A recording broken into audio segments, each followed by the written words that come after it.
solemnly swear or affirm the testimony you're about to give will be the truth, the whole truth, and nothing but the truth, so help you God? I do.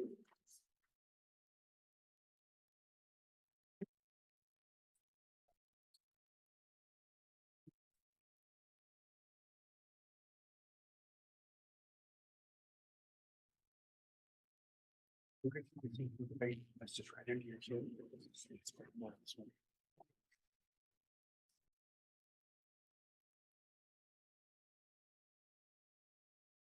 All right, before we get started with direct examination, then would I refer to you as Agent Hart? That's fine, Judge. Agent Hart, with the court's exclusionary order here, I'm going to ask, because this case has been live streamed as well as open to the public, have you watched any of the trial testimony that's taken place? No, I have not. Have you talked to anyone else about testimony they've provided? No. All right, thank you. Ms. Blake, you can inquire on your direct. Thank you. Agent Hart, can you remind the jurors where you currently work? At the present time, I'm the Chief Deputy for the Canyon County Sheriff's Office. And where did you work before that? Prior to that, I was an FBI agent for 27 years. And when you were with the FBI, did you become involved in a case involving some missing children named Tylee Ryan and JJ Vallow? Yes, I did. Did you personally assist in that case or work on that case? Yes, I've worked on the case since its inception in November of 2018. Or 19, excuse me.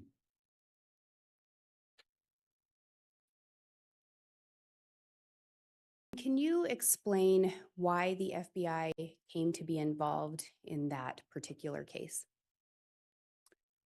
Yes, it's a very common occurrence for the FBI to be asked to assist in cases involving missing children. Of course, when those cases come to us at the onset of the case, we don't know what has happened. There could be elements of those cases. Judge, I'm going to object at this point. This has become a narrative. Overruled.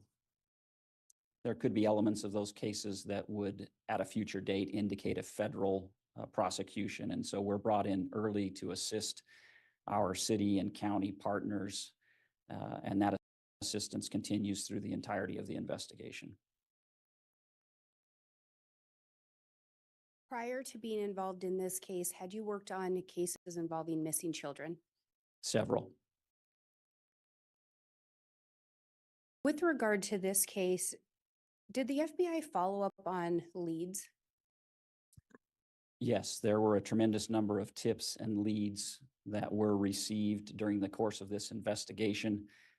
Those leads that involved information out of the state of Idaho were primarily handled by the FBI, and those tips and leads that were within the state were generally handled by the Rexburg Police Department or the Fremont County Sheriff's Office. In this case, let me back up, is it common in a case with missing children to look at the parents? You look everywhere. You cannot have blinders on as a case develops. You have to follow the evidence and follow all of the investigative measures and leads that exist. And that's the process. Sometimes parents are involved, but you don't automatically look to any one individual at the onset of a case. And is that in fact how the investigation proceeded in this case? Yes.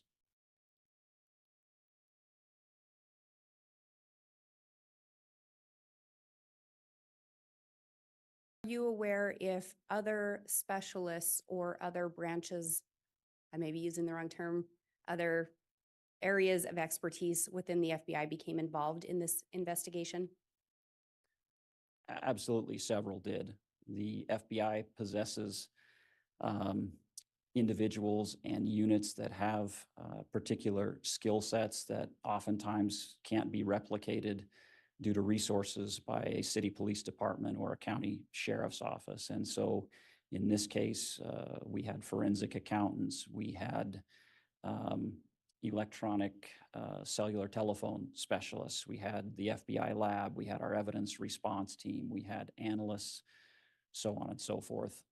Each of those individuals or units have a particular expertise and skill set that were brought to bear in this case as our needs dictated.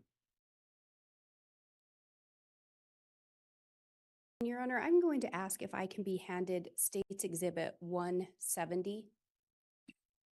Very well.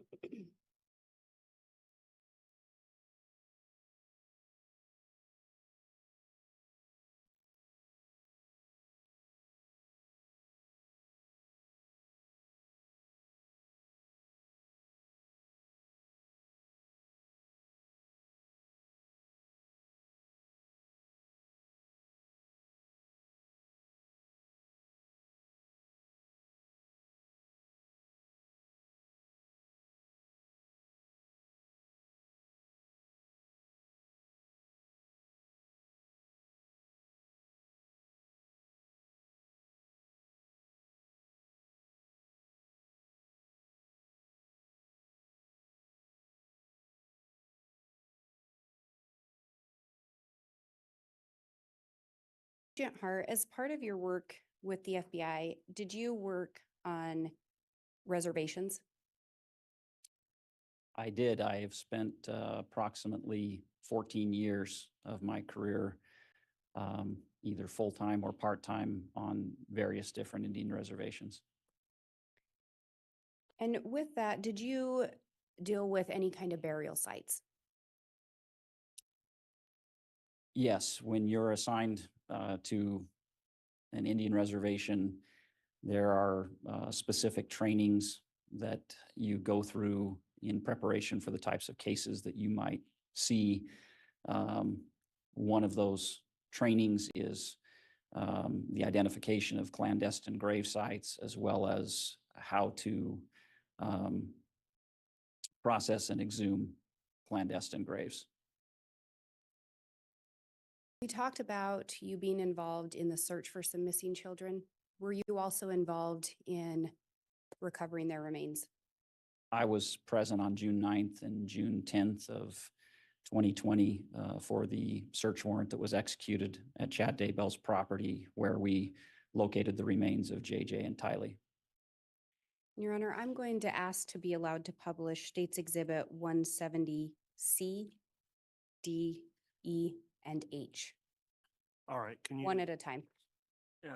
With Exhibit 170, what does that entail in total? The Exhibit 170 runs from 170A to 170U.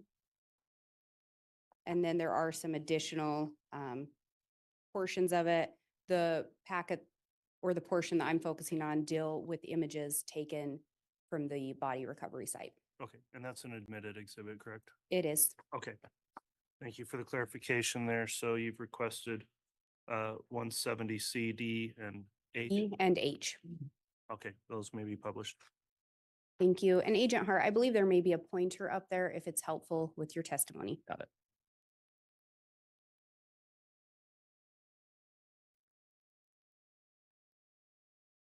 And for the record, I'm currently publishing C.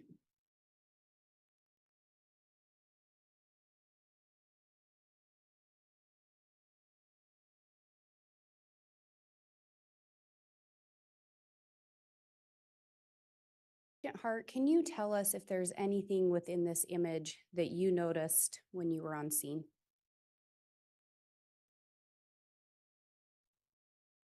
Yes, I think there's some better photographs, but this is a photograph of the location of JJ's burial, which you can see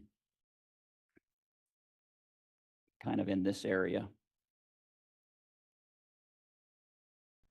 And I'll move now to State's Exhibit 170D.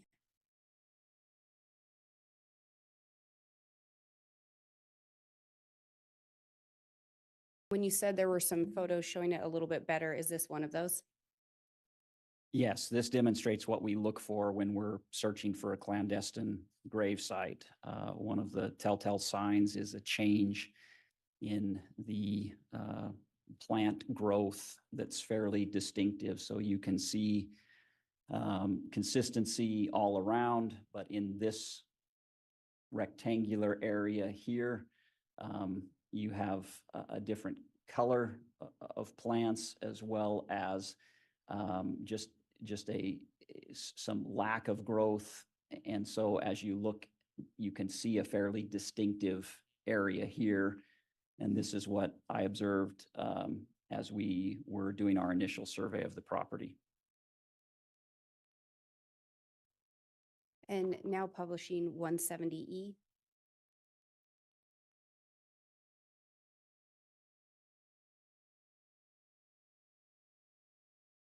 Does that show anything additional? It's just a closer demonstration of the a pretty specific line. And as we felt in the dirt, you could actually feel a seam where the sod had been taken up. And again, just an indication that that may be an area where digging has taken place, which proved to be true. And when you talk about you can actually feel, do you mean with your hand? Yes. And now publishing 170H.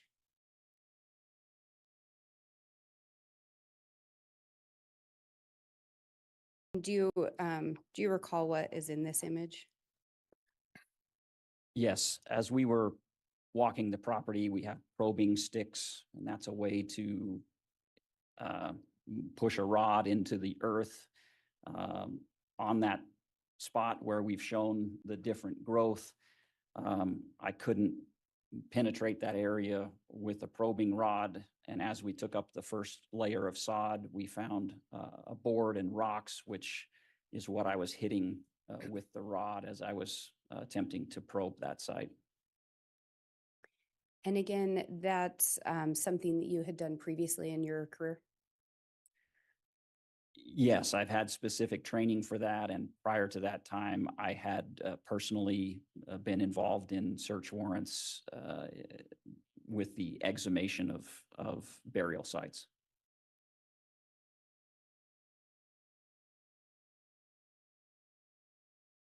And once those things were removed, what was found underneath those? JJ's body.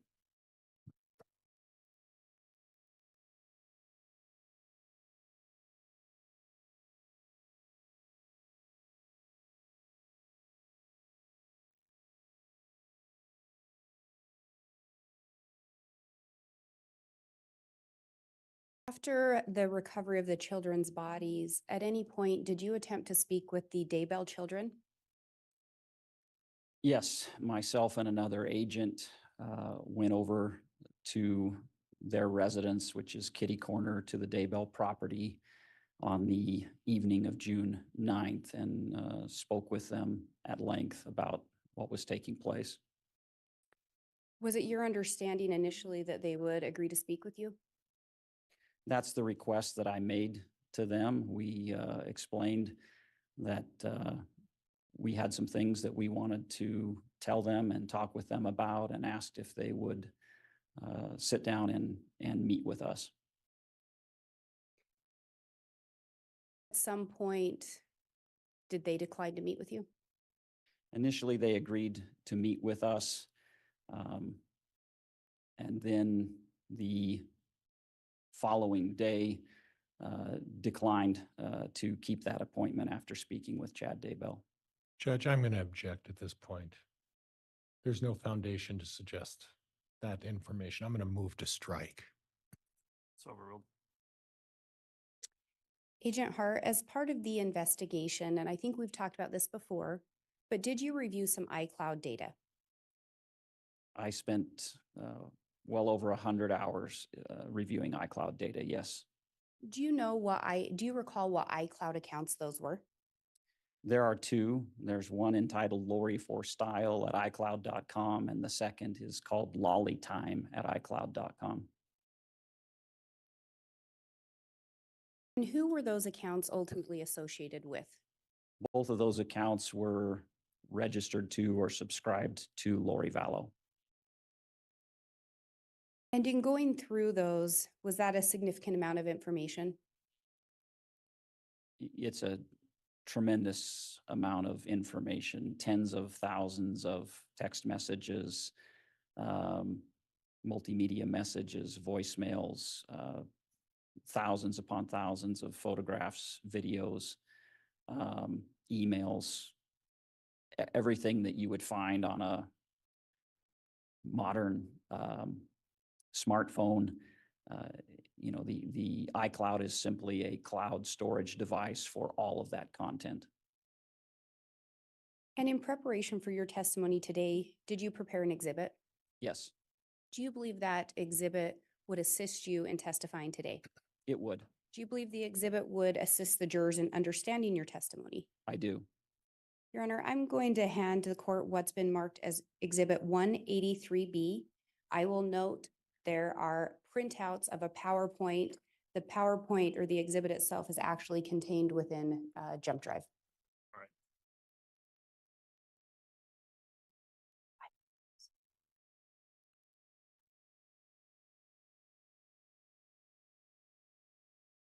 With the printout, I do have a courtesy copy for Your Honor as well as counsel and one for the court. Thank you. And if I may have the witness handed a copy of 183B, the printout. And Judge, could we have a sidebar, please? Yes.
All right, thank you, counsel. Based on that sidebar, there's a evidentiary ruling the court is going to need to take up on the record, but outside the presence of the jurors. I think this will be a quick argument in lieu of a break here. If we could just have the jurors line up in the hall, please.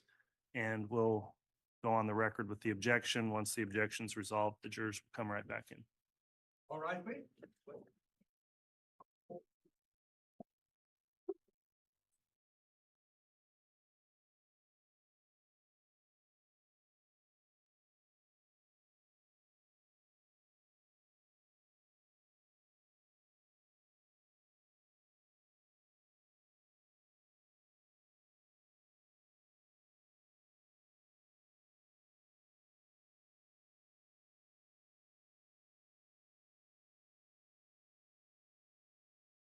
All right, thank you. Please be seated. We're outside in the courtroom, the jurors have been excused for hearing on an evidentiary objection. The state's proposed Exhibit 183B. Defense has an objection at this point, and I found it's proper to take it up outside the jurors' presence so that any reference to what may not come in would not be heard by them.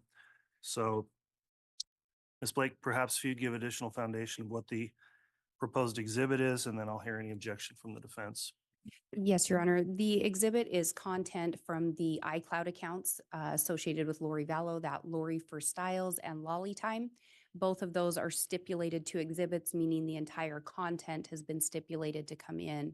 This particular proposed exhibit is excerpts directly from those accounts, I believe mainly from the Lolly Time account. This was turned over to defense counsel at the end of January as a proposed exhibit. There was a few modifications made and the modified version was provided to counsel.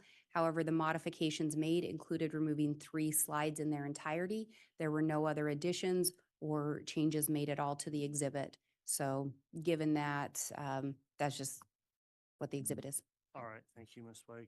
Mr. Pryor, is there an objection from the defense? Judge, the objection is not the admission of the exhibit. The objection is that counsel throughout this trial has had a repeated course of action of providing me summaries either late the night before the testimony is to incur or the morning of or late in the evening on, again, the day before. I'm not objecting to the admission of the emails from Lolly Time. In fact, that was a stipulation of the parties that those be admitted.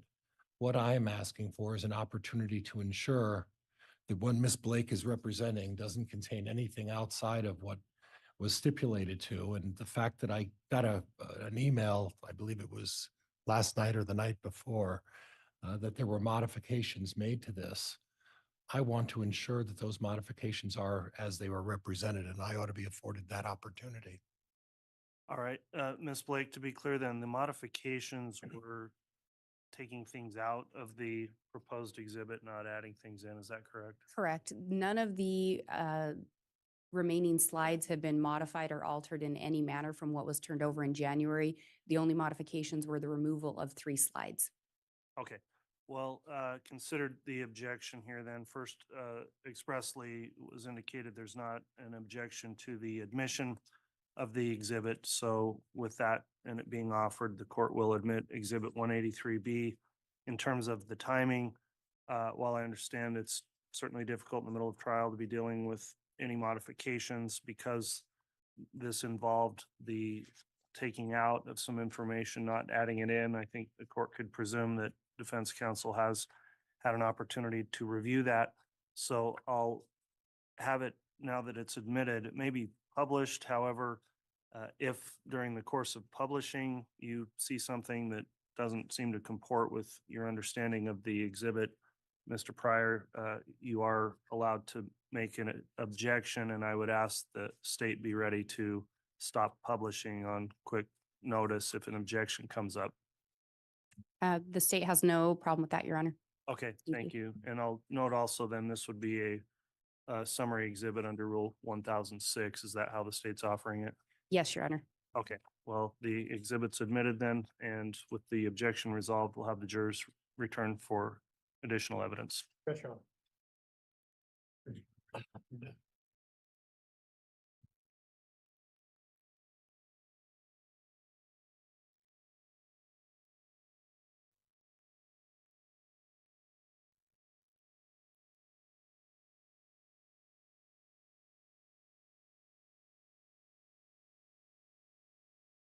All right, please.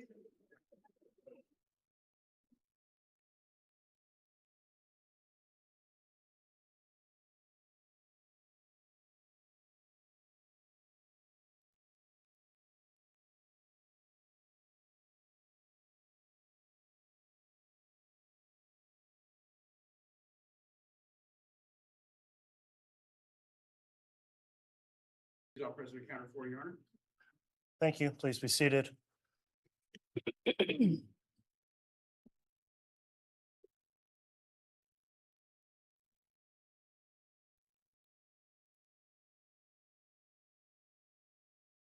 All right, we're back on the record after resolving that evidentiary issue. The court notes that Exhibit 183B has been admitted, and you can continue with direct, Ms. Blake.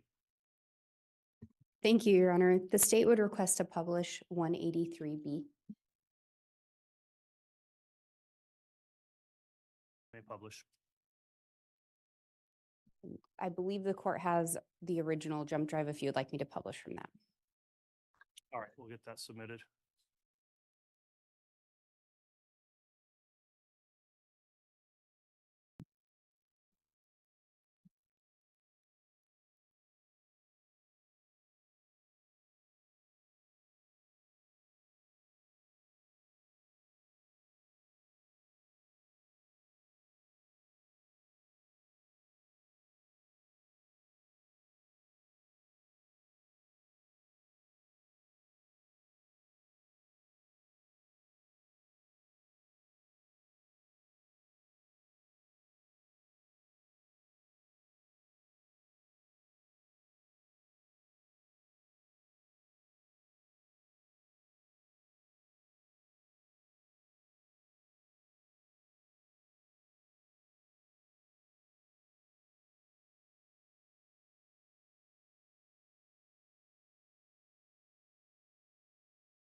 Agent Hart, does this appear to in fact be the exhibit created by you? It is. And Your Honor, I'm going to pause here to allow the jurors to read. Very well.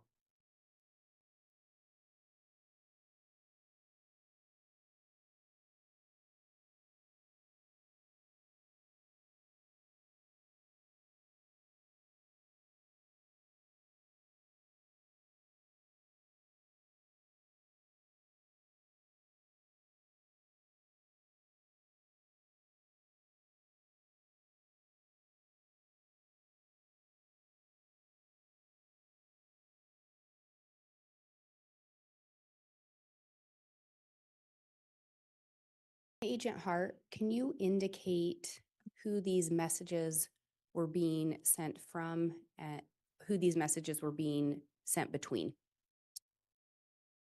These are messages between Lori Vallow and her brother, Alex Cox. And can you read the date of these messages into the record? These three messages are from March 20th of 2019. When we look at these particular messages, what about them caught your attention? Alex Cox was a figure during the course of our investigation, and what caught my attention about this particular interaction between Lori Vallow and Alex Cox is in line 1837 that Lori Vallow had to check everything with her quote source to make sure she had her information correct, but that it was really good. Did this indicate to you that Lori herself didn't have this information? Yes, that's why I think it's significant. And did you also see and hear that Lori was then going to pass that information on to Alex? Yes, Did you learn through the investigation who Lori's source was? Foundation. Sustained. Through the investigation, did you see messages from Lori to Chad quite frequently? very frequently. In those messages, was she oftentimes requesting information? Yes.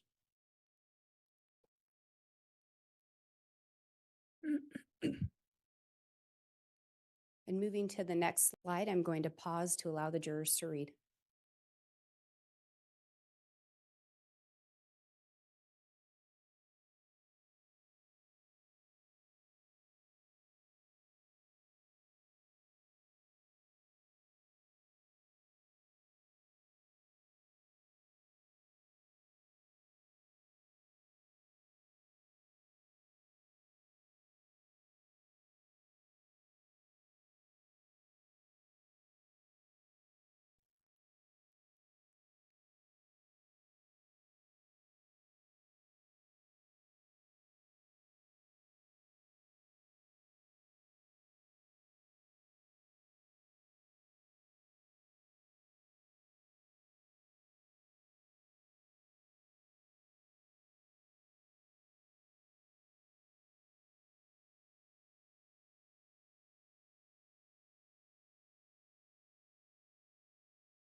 Agent Hart, would you indicate the date these were sent into the record?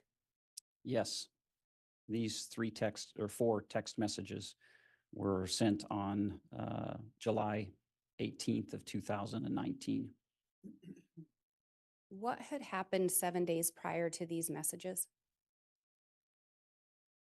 Lori Vallow's husband, Charles Vallow, had been shot and killed.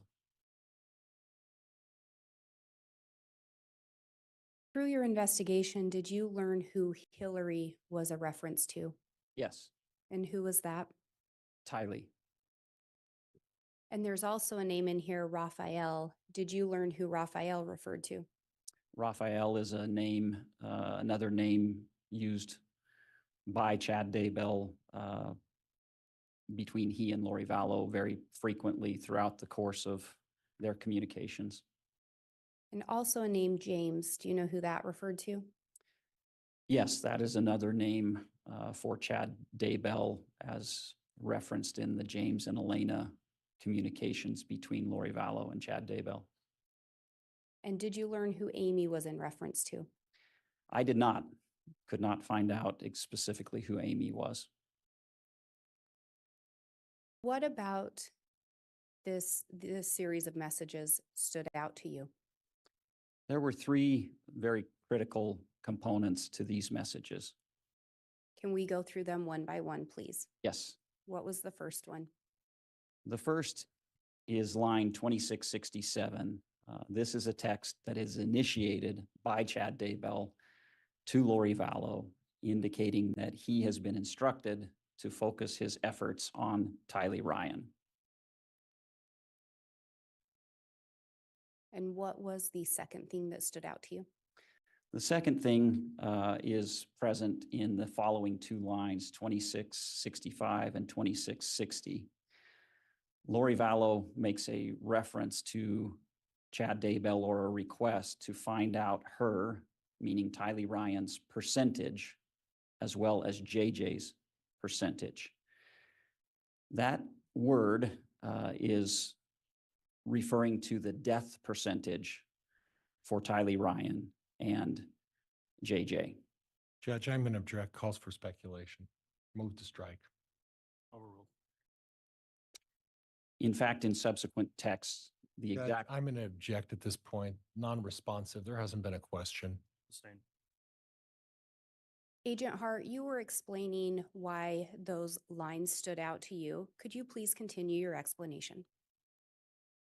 the words death percentage are used in subsequent texts. This series of text messages is the first in a series of texts that will take place over the next 3 weeks between Lori Vallow and Chad Daybell. In those text messages, in varying degrees of detail, they refer to the death percentages of Tylee, JJ, and Tammy. Those text messages over that course of 3 weeks. Judge, I'm going to object at this point. It's again becoming a narrative. Sustained. And what course of time or what period of time did those messages cover? Approximately 3 weeks.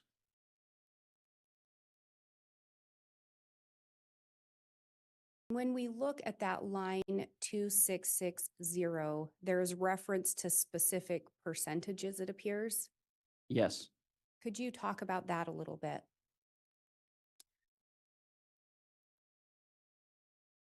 Again, this is a message from Chad Daybell to Lori Vallow wherein he is indicating his death percentages for Tylee at 0.13 and for JJ at 99.99, which follows with a reference that Raphael or Chad Daybell had visited JJ and told JJ to follow Amy into the light, which is a common reference for death.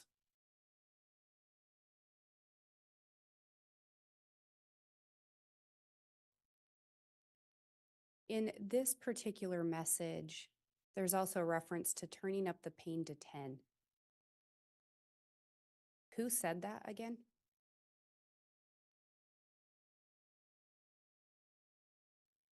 Chad Daybell. And also a reference to placing a spiritual virus in her. Who said that? Chad Daybell. And then in that last sentence, did anything about that stand out to you? Well, line 2660 is a specific conversation regarding the deaths of Lori's children. Judge, I'm going to object. That's calling for speculation and conclusion, and I'm going to move to strike. I'll sustain the objection and strike the response. Based on your investigation, your experience and review of these messages, what did you believe line 2660 to be referencing? It's referencing their death percentages, And who are they? Tylee and JJ.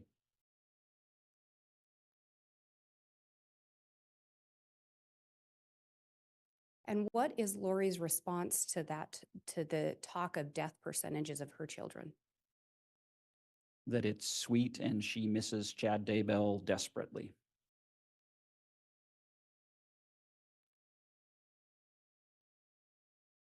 Was this the first time in these messages that you had seen reference to these death percentages that you can recall? Yes, this is the first message, and there are several that follow in the next 3 weeks, and then later on, there are additional similar conversations regarding Tammy.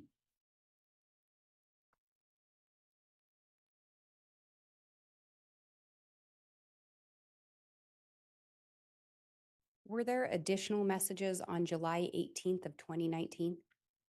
Yes, this conversation continues for the next couple of slides. And moving to the next slide, I'm going to pause to allow the jurors to read.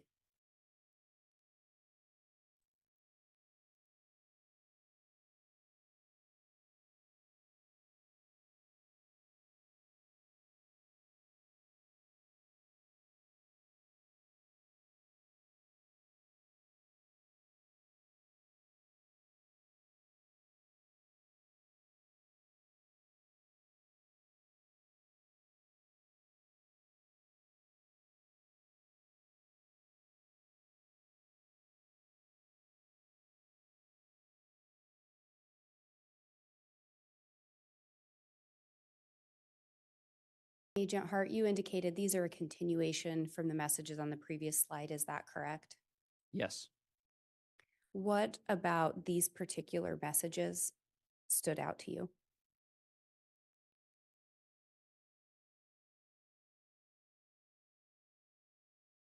Primarily lines 2622, 2608, and 2607. Through the investigation, did you become familiar with what has been referred to as the James and Elena story? Yes. Did you become familiar with some of the texts that appeared to be a reference or continuation of that story as well? Yes. And you know what, were you familiar with the term storm? I am. And did you know what that was in reference to? Yes. And what was that? That's Chad Daybell's penis. And Chad's texting to Lori to grab him by his storm and he'll Judge, I'm follow going to her object anywhere? at this point. It's somewhat leading, and I think the Sustain on leading.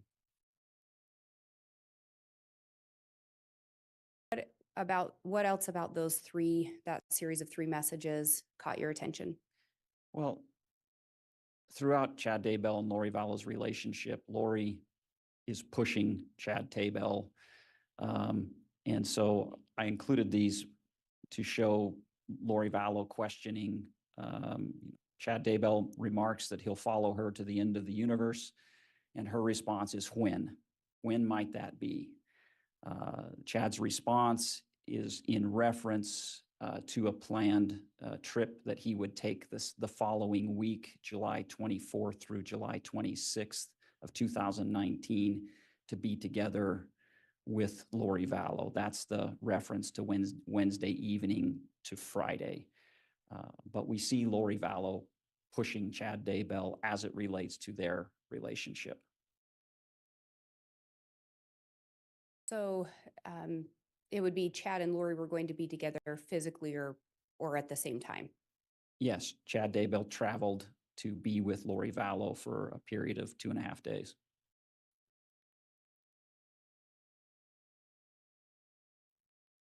And again, during this time, was Tammy Daybell still alive? Yes.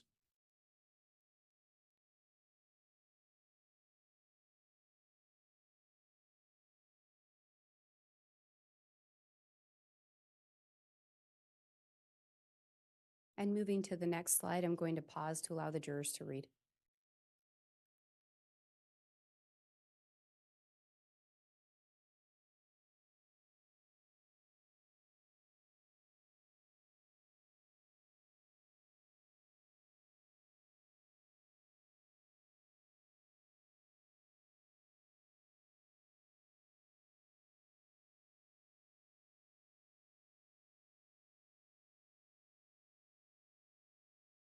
And Agent Hart, I believe you indicated these are a continuation as well from the previous two slides. They are.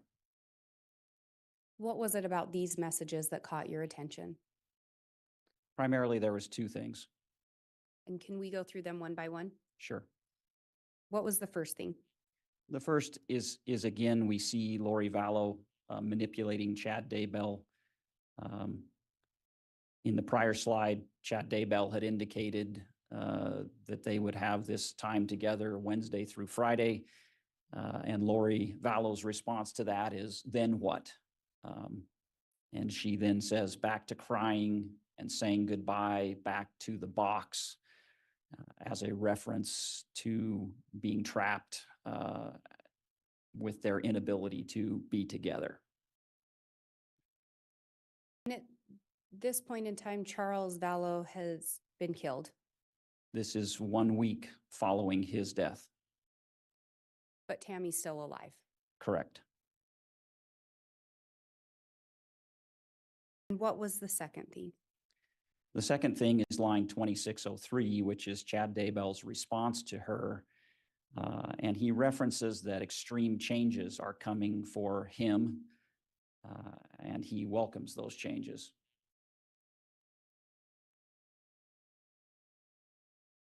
And do you recall from previous testimony references Chad also made about feeling trapped? Judge, I'm going to object. It's leading. World.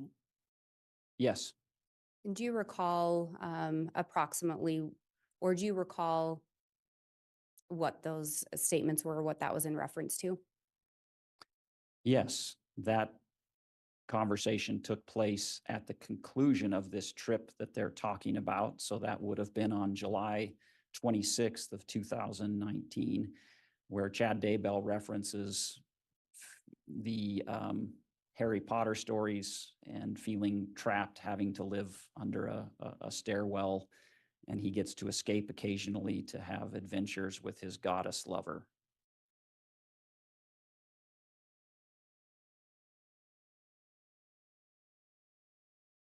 And when you look at that line 2603, there's a reference to extreme changes. Did that catch your attention? It did. What did you, through your investigation and experience, what did you believe that to be in reference to? Judge, calling for speculation. Objection. Overruled. Well, within 3 months of this date, Tylee, JJ, and Tammy are all dead.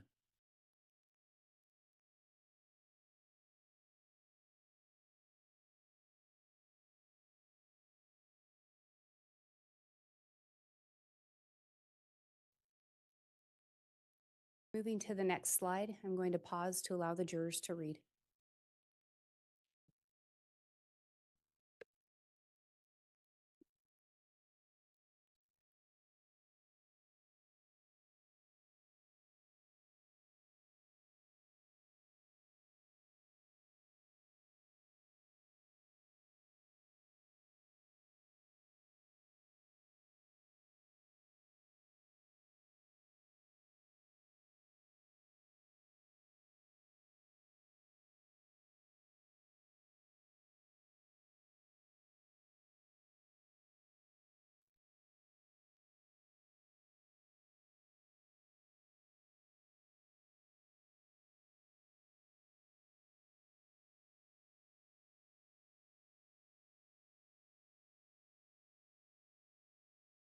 Agent Hart, can you indicate the date these messages were exchanged into the record?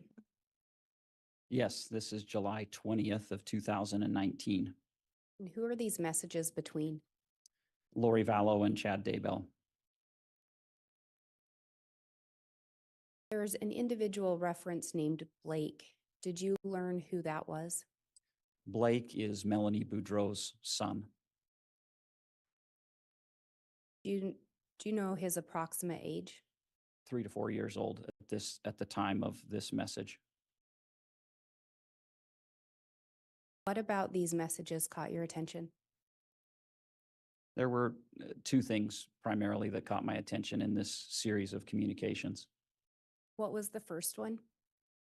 The first is, again, Lori Vallow is petitioning Chad Daybell to find out Blake's percentage.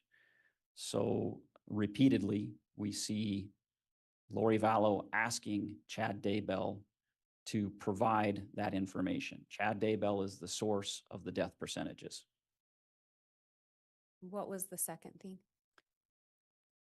The second thing is that this is a conversation about a 3 or 4-year-old child. And in line 2481, Chad Daybell writes that he decreased that child's pain tolerance to 1% and greatly increased his pain.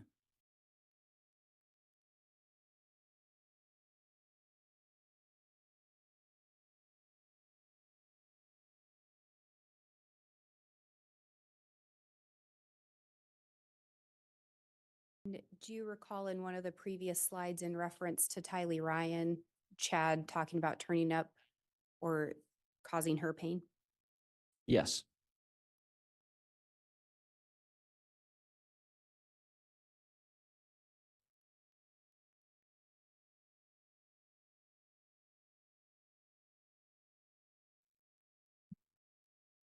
And moving to the next slide, I'm going to pause to allow the jurors to read.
And Agent Hart, can you indicate the date these messages were exchanged into the record? July 23rd of 2019.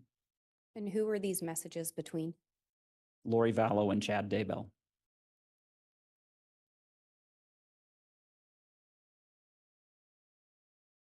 What about these messages caught your attention? Again, two things primarily caught my attention. And what was the first thing? The first is, if we look at the time of these messages, there's an 11-hour gap between line 2276 and 2244. In line 2276, Lori Vallow petitions Chad Daybell to check JJ. In the subsequent line, 11 hours later, she's asking Chad Daybell to check Tylee to see if Tylee has been, quote, switched. And so these messages are 5 days after the initial first message that I ever located regarding death percentages. And so this is now the second time that I could find in the review of the iCloud where Lori Vallow is asking Chad Daybell specifically to check on JJ and then to check on Tylee. So that's the first thing that stood out to me. Charles Vallow had been killed not long before these messages. 12 days prior. What was the second thing that stood out to you?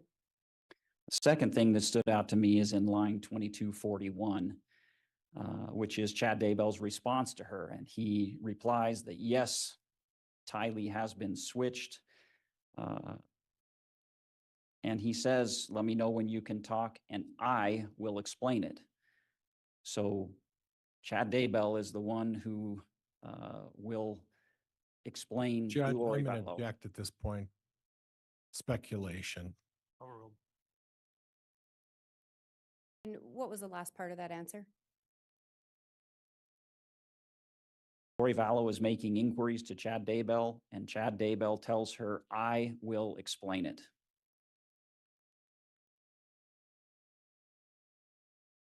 Prior to Charles being killed, are you aware if he was deemed to have been possessed?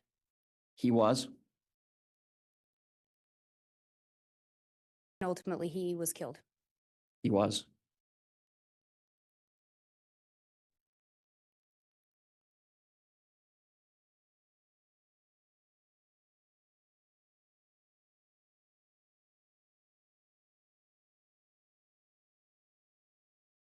Moving to the next slide, I'm going to pause to allow the jurors to read.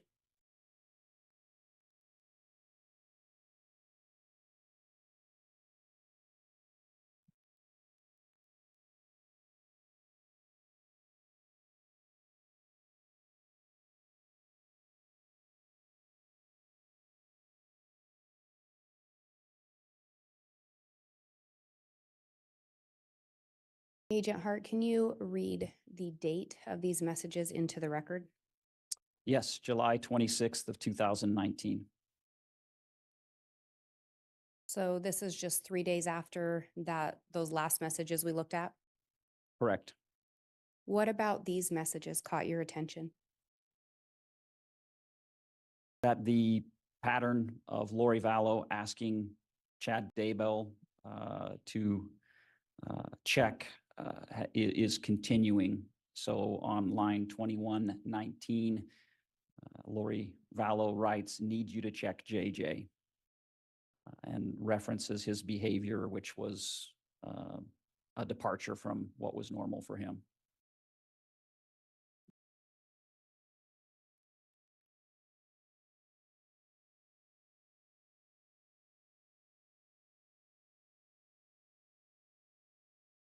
Moving to the next slide, I'm going to pause to allow the jurors to read.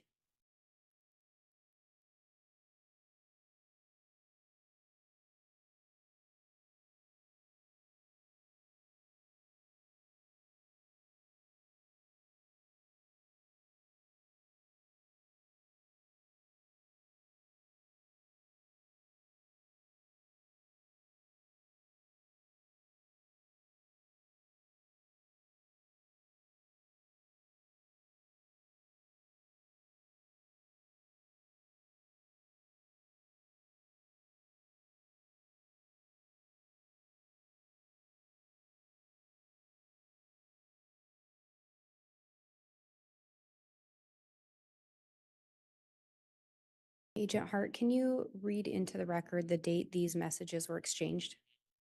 These messages were also, as with the previous slide, on July 26th, 2019.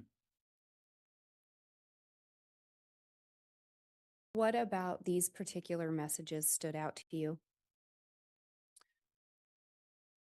Well, in response to the previous slides, request by Lori Vallow to Chad Daybell to check JJ, Chad Daybell replies that essentially JJ is still his true self, but he indicates whoever told Lori Vallow that JJ was calm and watching movies had been lying. So Chad Daybell answers Lori Vallow's inquiry regarding checking JJ. And looking to that next message, are you aware who Brighton is? Yes, And who is that? Brighton is another of Melanie Boudreau's children. And the name Mel there, do you know who that was referencing? That's Melanie Boudreau. Was there anything about that next message that caught your attention? This next message is somewhat vague, but we see a reference to a big plan, which is a word that we see repeatedly in conversations between Lori Vallow and Chad Daybell referencing their plans.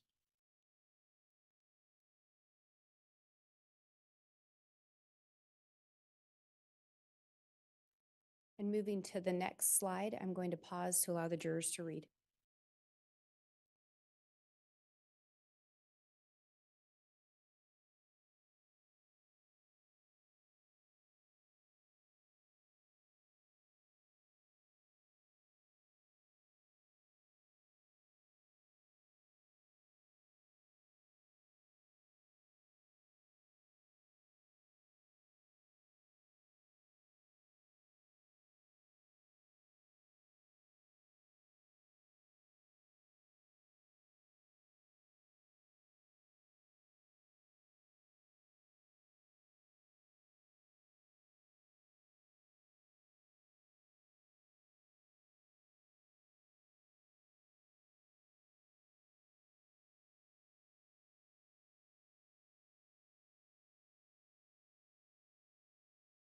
And Agent Hart, can you read the date of these messages into the record?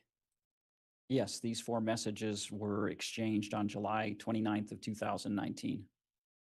Who were the messages being exchanged between? Chad Daybell and Lori Vallow. What about these particular messages caught your attention? This particular time in the investigation, Lori Vallow, Melanie Boudreau, and their children, as well as Alex Cox, had decided to take a trip to the California coast. And so these messages were sent to Lori Vallow as they were driving in the car, as Lori Vallow, Melanie Boudreau, Alex Cox, and the children were driving to California. And so Chad Daybell makes an offer to Lori Vallow to cause pain to the 2, quote, threes that she was riding with.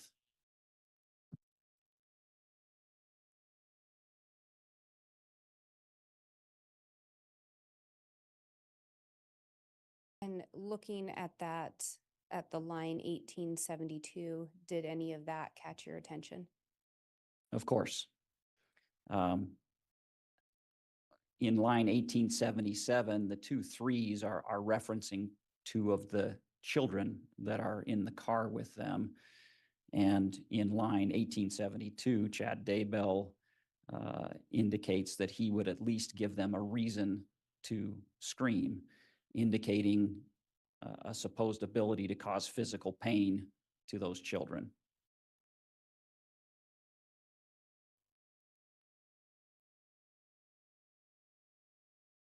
After offering to cause physical pain to the children, what were the next things he said?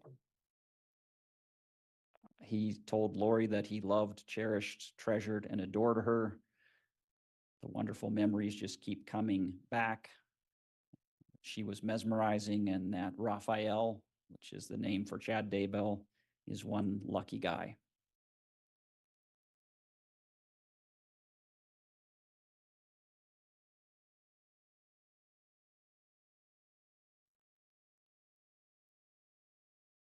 And moving to the next slide, I'm going to pause to allow the jurors to read.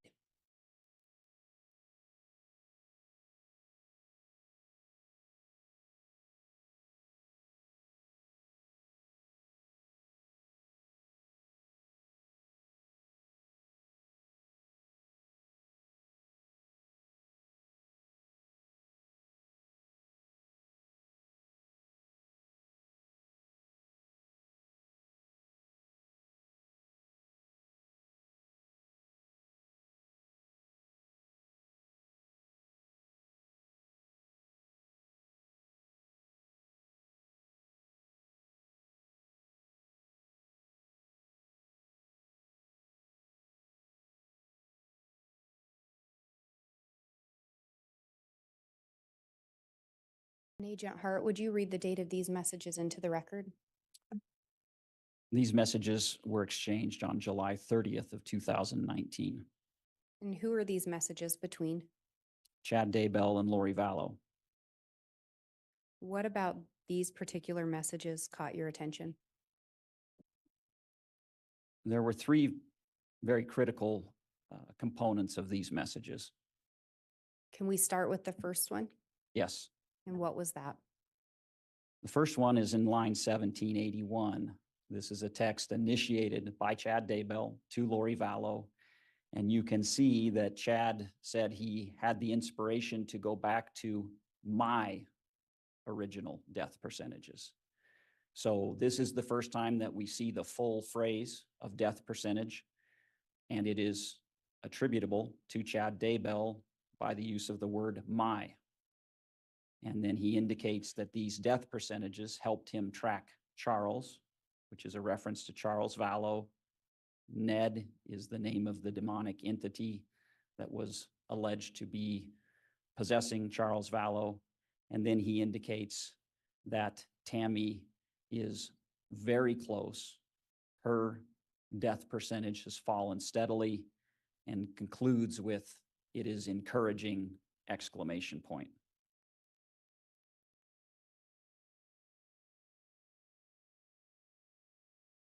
You also see the reference in there to Hiplos or Iplos. Yes, Do you know who that's in reference to? that's the name of a demonic entity that was supposed to have been inside of Tammy Daybell. And you said Tammy Um, on Hiplos. Yes. So it says Tammy is very close. Her percentage, meaning Tammy's percentage, has fallen steadily since Hiplos left. So that entity is now out of her. Do you recall if Hiplos was an entity that was indicated to be associated with Charles Vallow? Judge, I'm going to object. That's leading. Sustained. Do you know who else Hiplos may have been associated with? There was another reference to that, using that same demonic entity name with Charles Vallow. What was the second thing that stood out to you? The second thing that stood out is this reference to Chad Daybell's death percentages that helped track Charles Vallow. Charles Vallow didn't have a heart attack or pass away in his sleep. Judge, I'm going to object. It's narrative. Overruled. He was shot and killed. And so these death percentages by Chad Daybell are not simply a reference to natural deaths.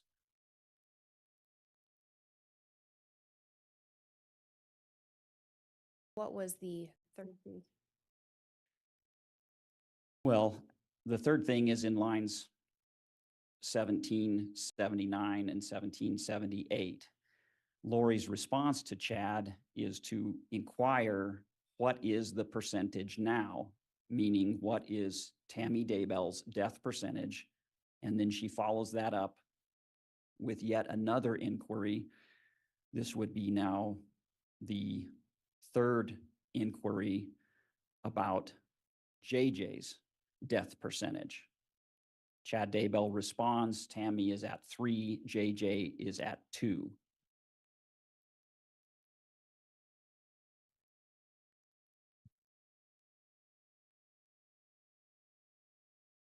And based on your review and your investigation, in relation to death percentages, what was the indication the lower the number got?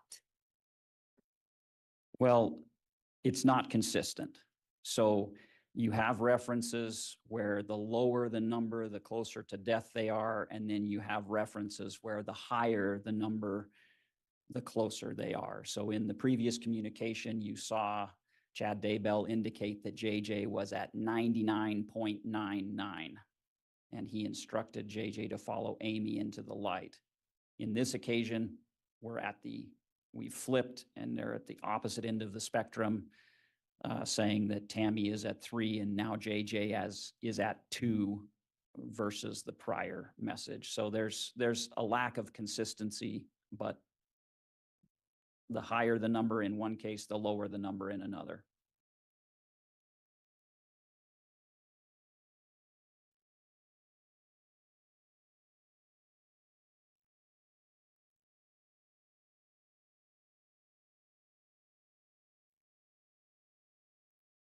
Moving to the next slide, I'm going to pause to allow the jurors to read.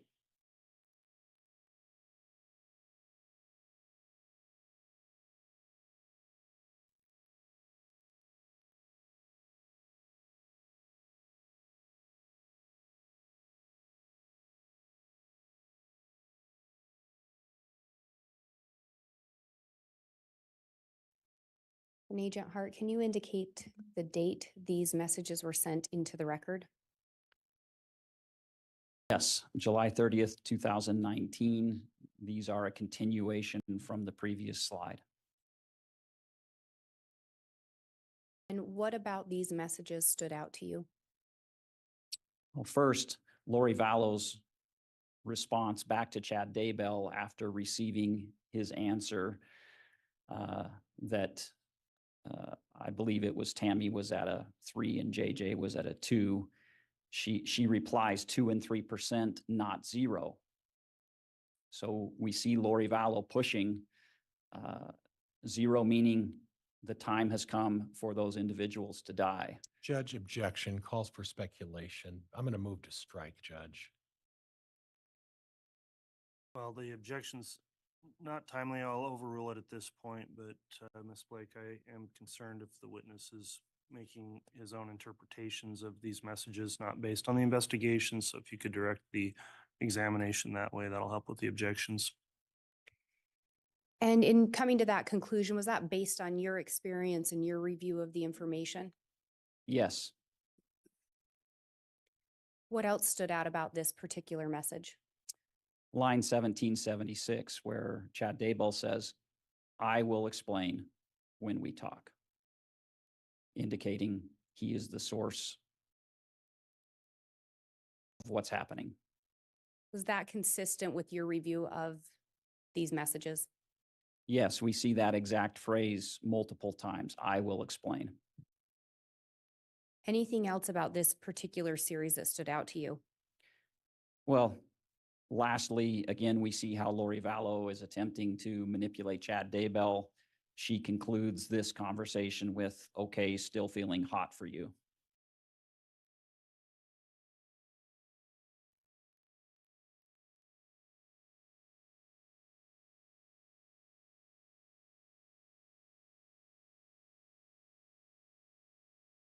Moving to the next slide, I'm going to pause to allow the jurors to read.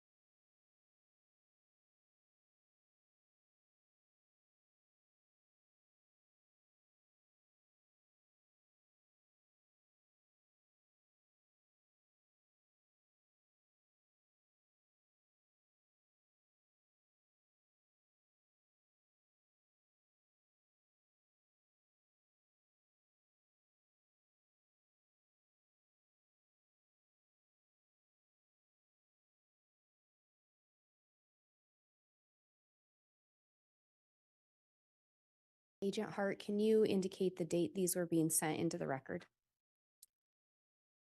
These two text messages were also on July 30th of 2019. And who were these messages between? Chad Daybell and Lori Vallow. What about these particular messages caught your attention? Two things. What was the first one? The first is a continuation to further explain Chad Daybell's death percentages. In the second sentence, he references this chart that checks what percentage mortals are still in their body. and then indicates that it worked for his friend's wife who died. And so we see just a further explanation of death percentages, and that this is talking about physical, real death, not spiritual death or some other kind of death. Was that chart that was referenced, was a copy of it ever located? No, we could never find the actual chart. I can't account for where it might be.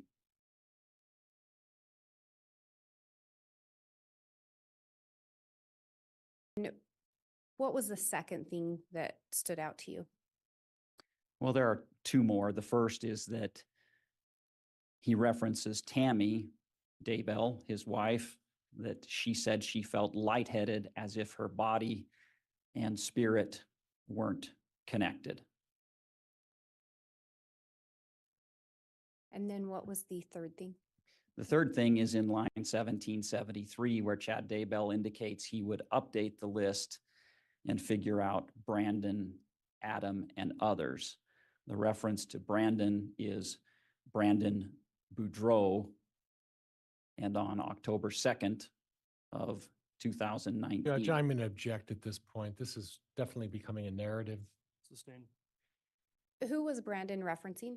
Brandon Boudreau. Do you know of something that happened in relation to Brandon Boudreau? Yes, What was that? on October 2nd, 2019, an attempt was made on his life.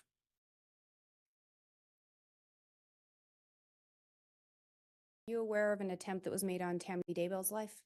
Judge, I'm going to object. Calls for speculation. Overruled. I am. And when was that? October 9th, 2019.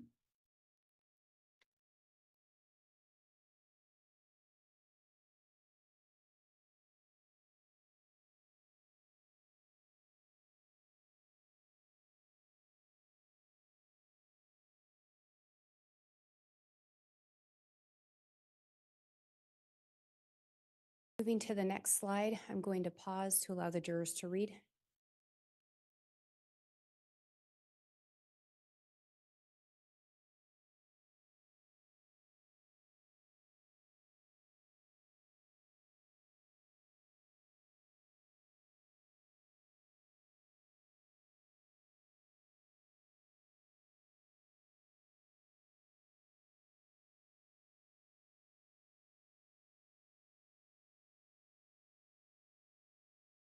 Agent Hart, can you indicate the date these images were sent? These were both sent on August 7th of 2019. Were you able to, looking at that first image there, who is that? That is Chad Daybell. Can you tell from the photo what type of building he may be in? Yes, it's the lobby of an LDS, an old LDS church. And who sent that photo? So the photo of Chad Daybell was sent by Alex Cox to Lori Vallow with the caption, "Look at the bubbies."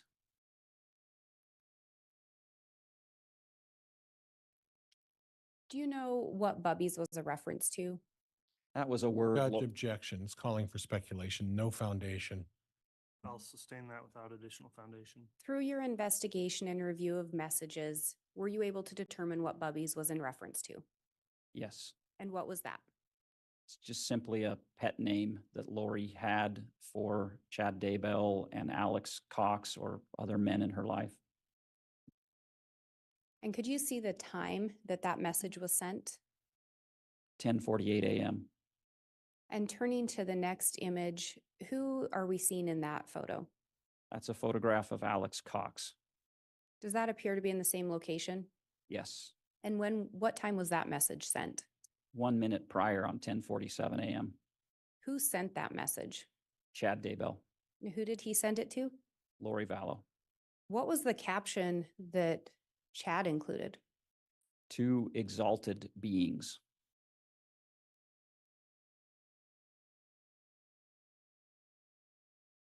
Was Tammy Daybell still alive on August 7th of 2019? Yes,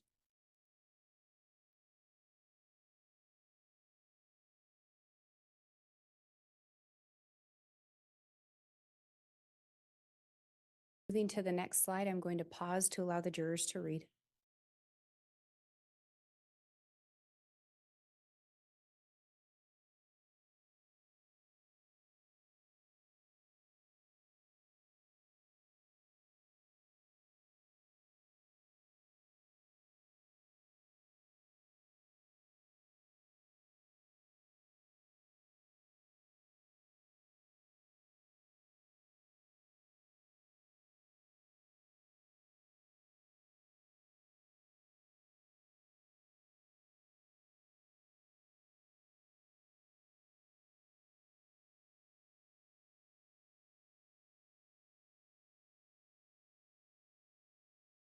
Would you please indicate the date these messages were sent into the record?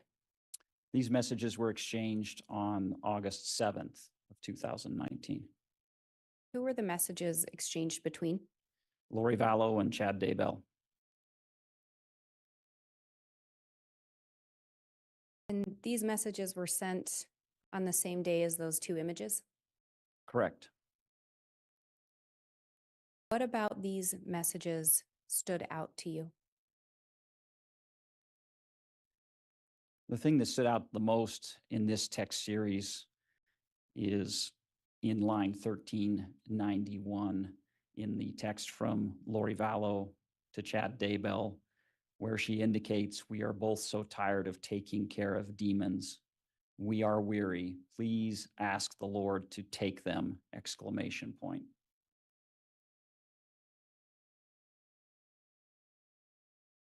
Lori was sending that request to Chad. Correct.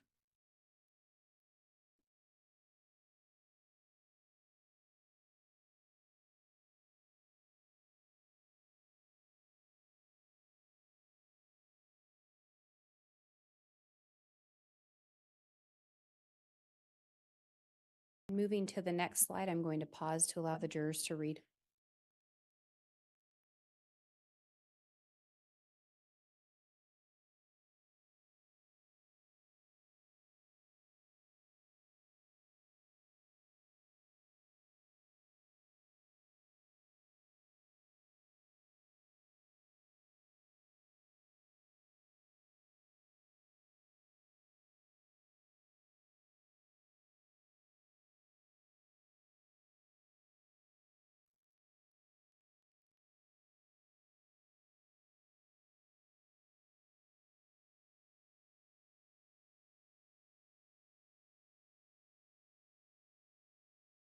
Agent Hart, can you indicate the date these messages were sent into the record? These messages were exchanged on August 10th of 2019. And is it fair to say that some of the next slides are going to correspond with the same date? Yes, it's this slide and the next 5 slides are all a continuous exchange of messages between Lori Vallow and Chad Daybell. What about this first slide with these messages caught your attention in relation to the investigation? What first caught my attention is we see now, I believe, the 4th time that Lori Vallow is asking Chad Daybell to check on JJ. And Chad Daybell responds once again that JJ is still JJ.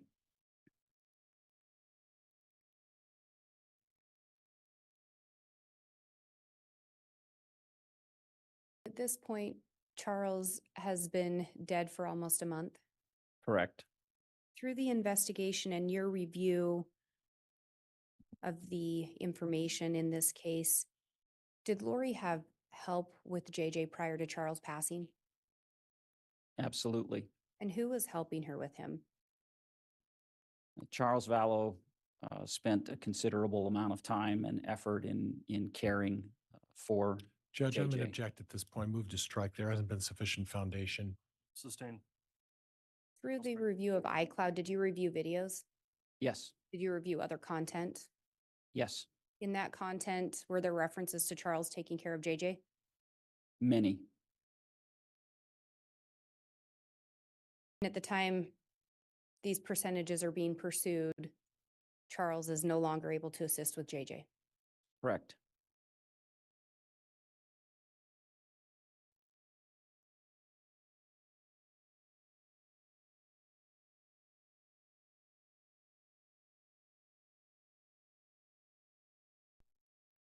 Moving to the next slide, I'm going to pause to allow the jurors to read.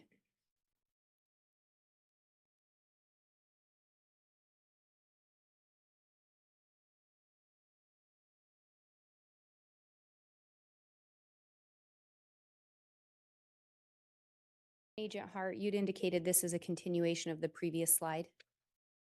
Yes. And what about these particular messages caught your attention? Well, primarily line 1170. In the last line of the previous slide, Lori Vallow asks Chad Daybell if JJ is at 0 yet. And we see Chad Daybell's response to that question, yes, he's at 0. He was probably partly through the veil, talking to people both light and dark.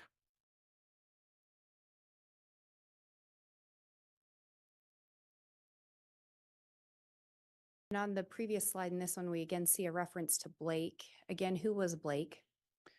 Blake is Melanie Boudreau's child.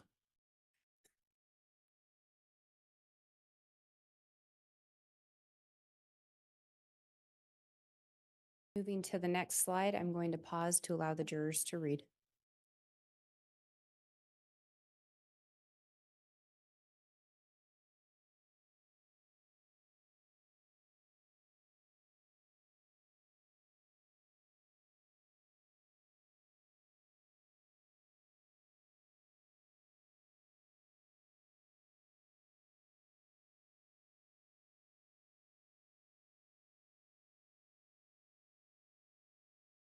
Agent Hart, is this again a continuation of the previous two slides? It is. Who are these messages being exchanged between? Lori Vallow and Chad Daybell. What about these particular messages stood out to you in relation to the investigation? This particular conversation is some of the most critical evidence that I located within the iCloud. It represents the clearest and most specific reference. Judge, I'm going to object again. This is speculation. Overruled. It represents the clearest and most specific reference to a plan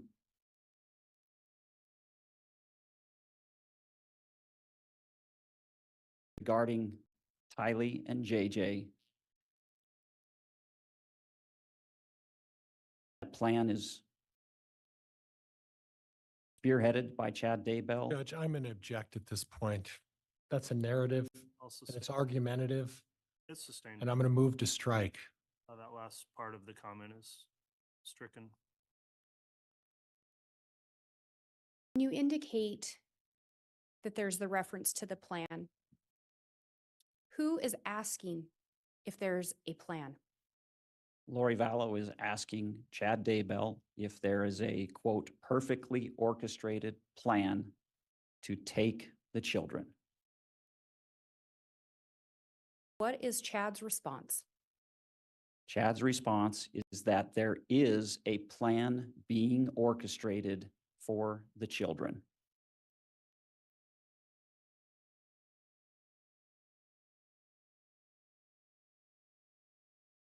Where were Tylee and JJ's remains ultimately located? On Chad Daybell's property.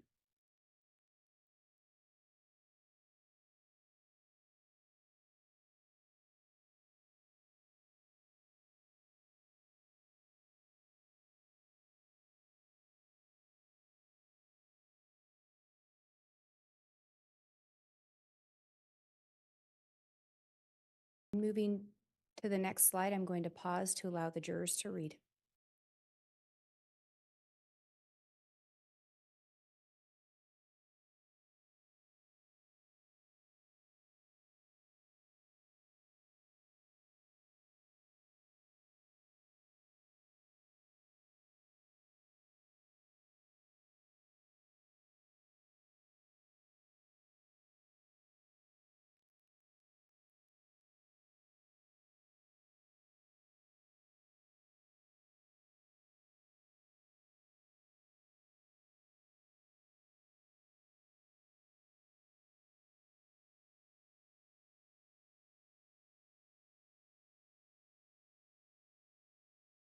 And Agent Hart, is this also a continuation from some of the previous slides?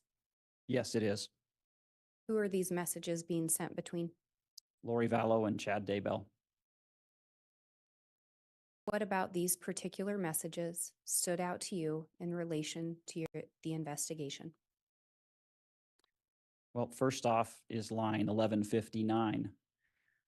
In the previous slide, there was a question about a plan and a verification of a plan. Then Lori Vallow asks Chad Daybell, what should I be doing? And in the subsequent line, 1158, Chad Daybell provides an answer to her, which concludes with being unencumbered and fully free.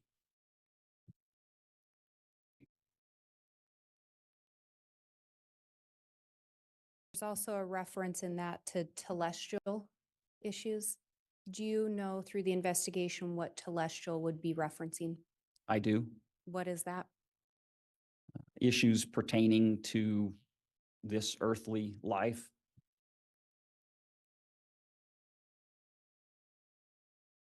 In some of the previous messages, Lori was inquiring about the death percentages of Tylee Ryan and JJ Vallow.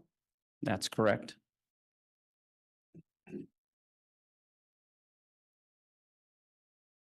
What else stood out in relation to these messages? Line 1155 is very critical. Chad Daybell texts Lori Vallow and indicates that JJ is, quote, getting close. When I was sitting across from him eating bacon, I sensed he was barely attached to his body.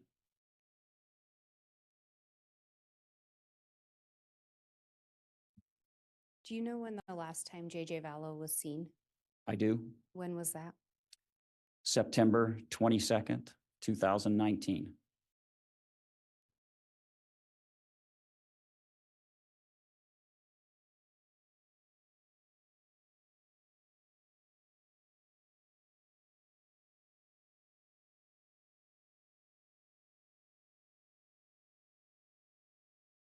Moving to the next slide, I'm going to pause to allow the jurors to read.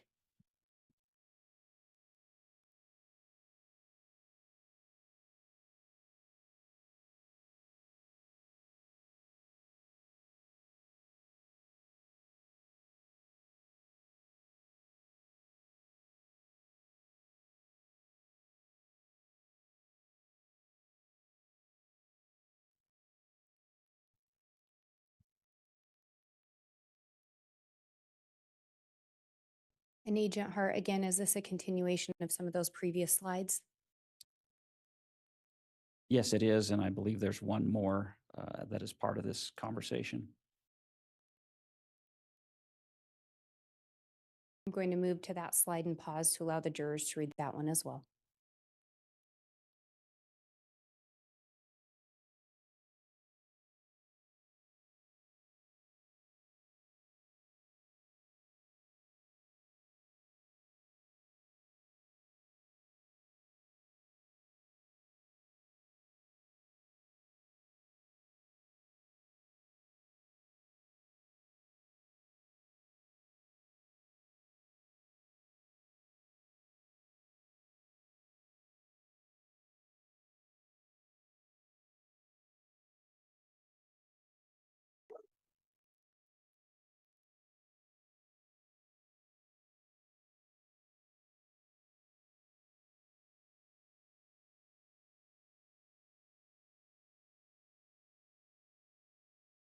Going back to that previous slide, what about this one caught your attention?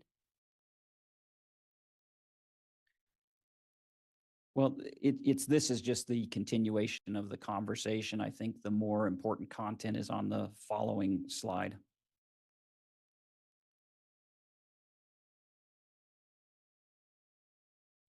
And what about these particular messages stood out to you? Primarily lines 1117 and 1113. In 1117, Lori Vallow, as we've seen previously, says to Chad Daybell, I can't wait, literally can't wait. I have no patience. I want you now. with two fire emojis. And then we see Chad Daybell's response to that, which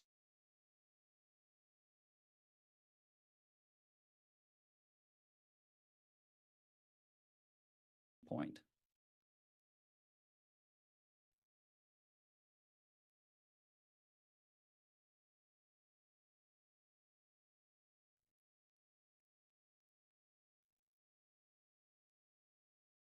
Based on your investigation, your review of the content of the iCloud, what did you determine the finish line to be? The finish line was for Chad Daybell and Lori Vallow to live this fantasy life together that they had constructed and referenced in this plan that they're talking about. Did that include being unencumbered? Judge, I'm going to object. Calls for speculation. Overruled.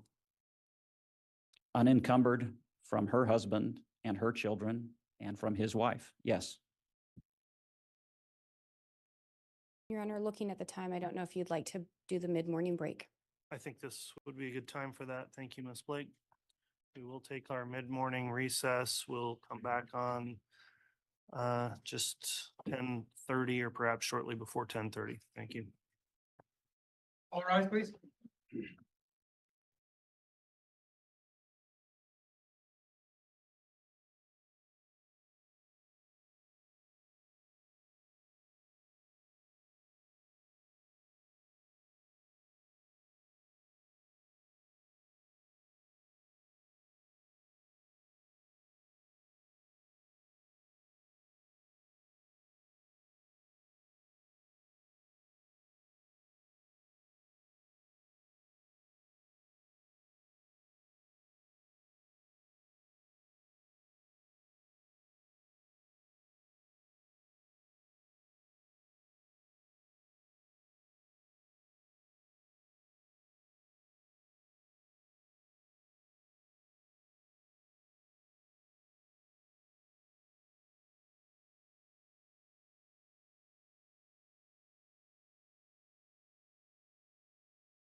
rise.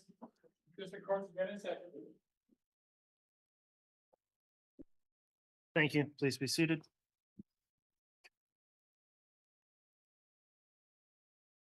All right, Mr. Bailiff, we'd like the jurors brought in, please.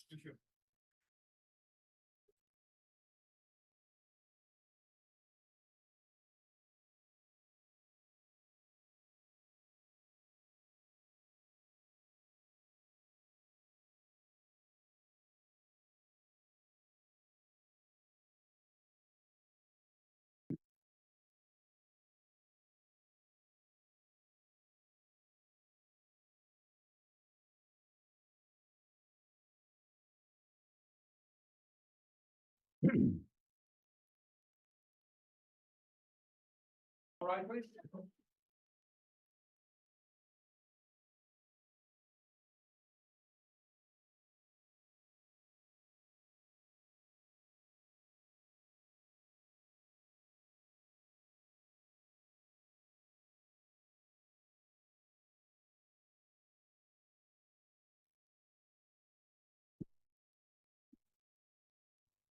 Here's our president counter for you, Your Honor. Thank you. Please be seated.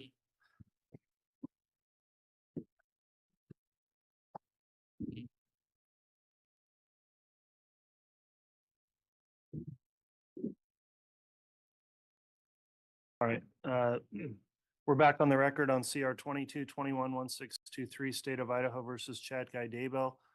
Continuing with direct examination. Agent Hart, if you'd like to continue, Ms. Blake, you may. Thank you, Your Honor. And may I go back to publishing? Yes, you may.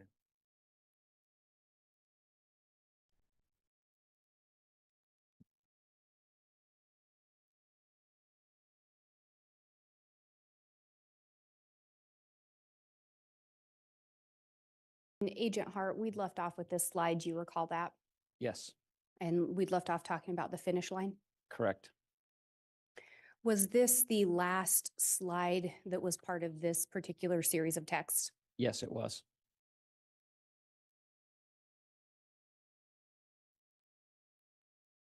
Moving to the next slide, I'm going to pause to allow the jurors to read.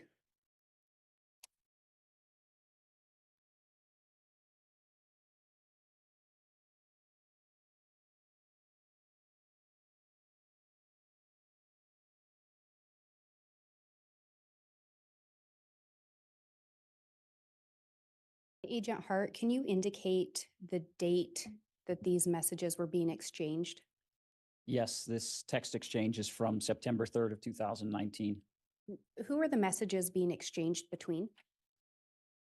between Alex Cox and his sister Lori Vallow.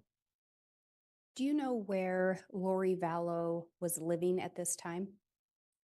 Yes, both Alex Cox and Lori Vallow moved to Rexburg, Idaho from Arizona on September 1st of 2019. Was there anything else about these messages that stood out to you? Line 26, 264 from Alex Cox to Lori Vallow, where he indicates the network password is too many kids. And her response is funny, exclamation point, exclamation point. When was the last known sighting of Tylee Ryan? Last known sighting of Tylee Ryan was September 8th of 2019, And when was the last known sighting of JJ Vallow? September 22nd of 2019.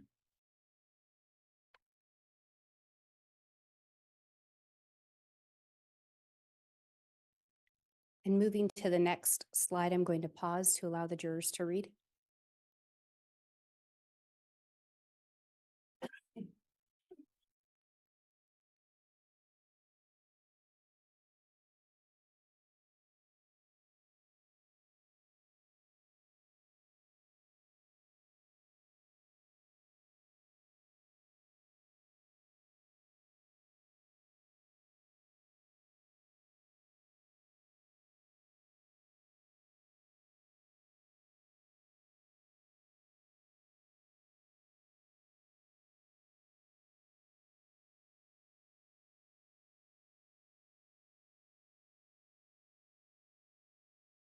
And Agent Hart, is this a continuation from the previous slide? Yes, it is. Who are these messages between? Again, between Alex Cox and Lori Vallow. What about these particular messages caught your attention in relation to the investigation? In relation to the investigation, these few messages provide a little bit of insight as to Alex Cox's role within this small circle of people, Lori Vallow and Chad Daybell. In that line, do you know what the Z's was referring to based on your investigation? I do. What would Z's be in reference to? Z's is an abbreviation for zombies. And then when we look to that line 261 in particular, was there something about that that stood out to you? Yes, Lori Vallow indicates that they're trying to get to the bottom of what we need to do to eliminate them completely. And then she indicates to Alex Cox that he would be told also. And so to me, that sheds light on Judge, I'm going to object. It's becoming a narrative and it's calling for speculation. Overruled. it sheds light on Alex's knowledge, how much knowledge he has, and that he too would be told what to do or what his role would be. In your review of these messages, was Alex included in the text regarding death percentages? He was not. This message indicates Alex would be told. Correct. What was Alex's response? Excellent.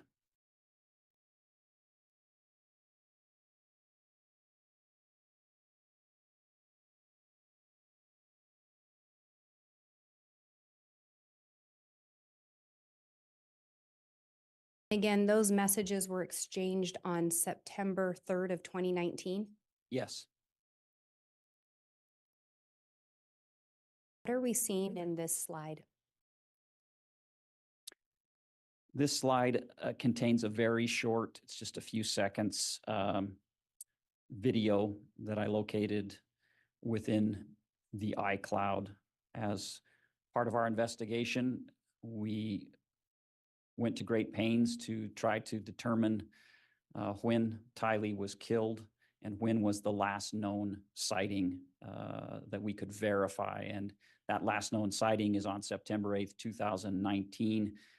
This is a video of a trip that was taken with Lori Vallow, Alex Cox, JJ, and Tylee to Yellowstone National Park. It's the last known living proof for Tylee. And this is 5 days after the messages about eliminating zombies completely, Yes, and 5 days after the messages about Alex being told what to do. yes.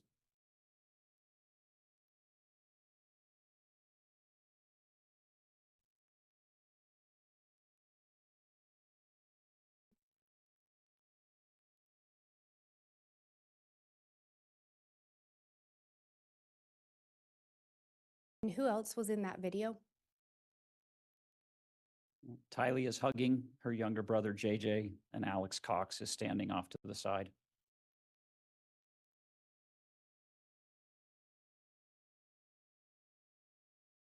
Can you tell us what we're seeing in this slide? Yes, in a similar vein, we searched for what would be the last known sighting or living proof of JJ. And this is what I located on the iCloud. It's from September 22nd of 2019 at 10:46 a.m. in the morning. Subsequent to this video, there are no other photos or videos existing in the iCloud of JJ.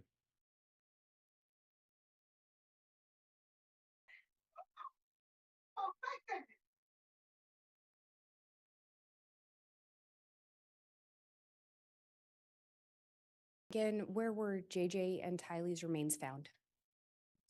Chad Daybell's property.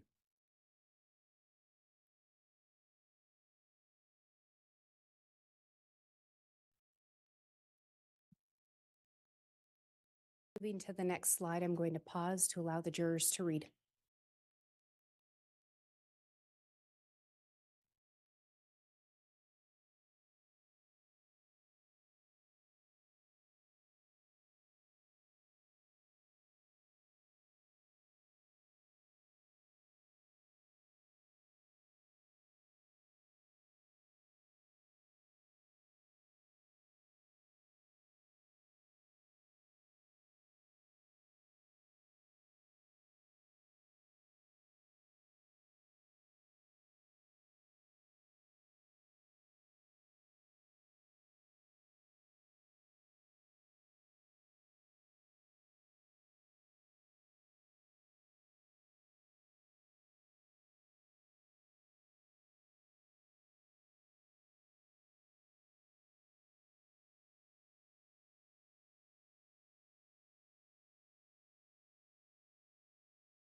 Agent Hart, can you indicate the date these messages were exchanged?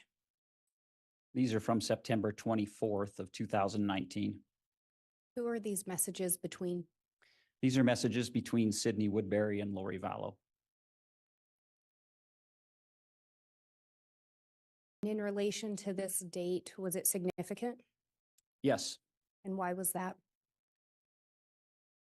the date is 2 days after our last known living proof for JJ. What else about these messages stood out to you in relation to your investigation? These are the first lies we can find documented by Lori Vallow regarding JJ and his whereabouts.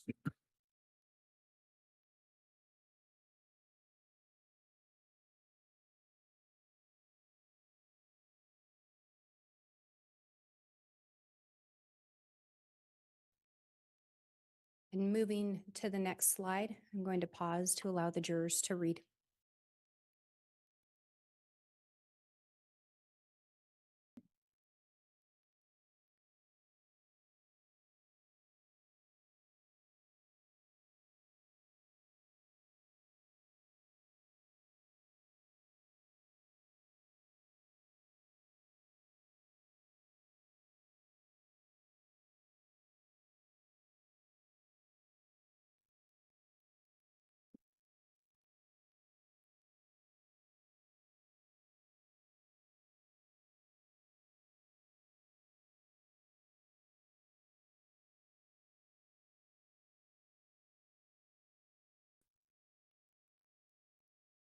Agent Hart, there's 3 messages here that all contain a different date. Is that correct? It is. At the time these messages were exchanged, was Charles Vallow alive? No, Was Tylee Ryan believed to be alive? no, JJ Vallow believed to be alive? nope, Was Tammy Daybell alive? yes. Looking at the first message, can you indicate the date that was sent? First message was sent on October 3rd of 2019. Who was it being sent from and who was it going to? This was a message from Chad Daybell to Lori Vallow.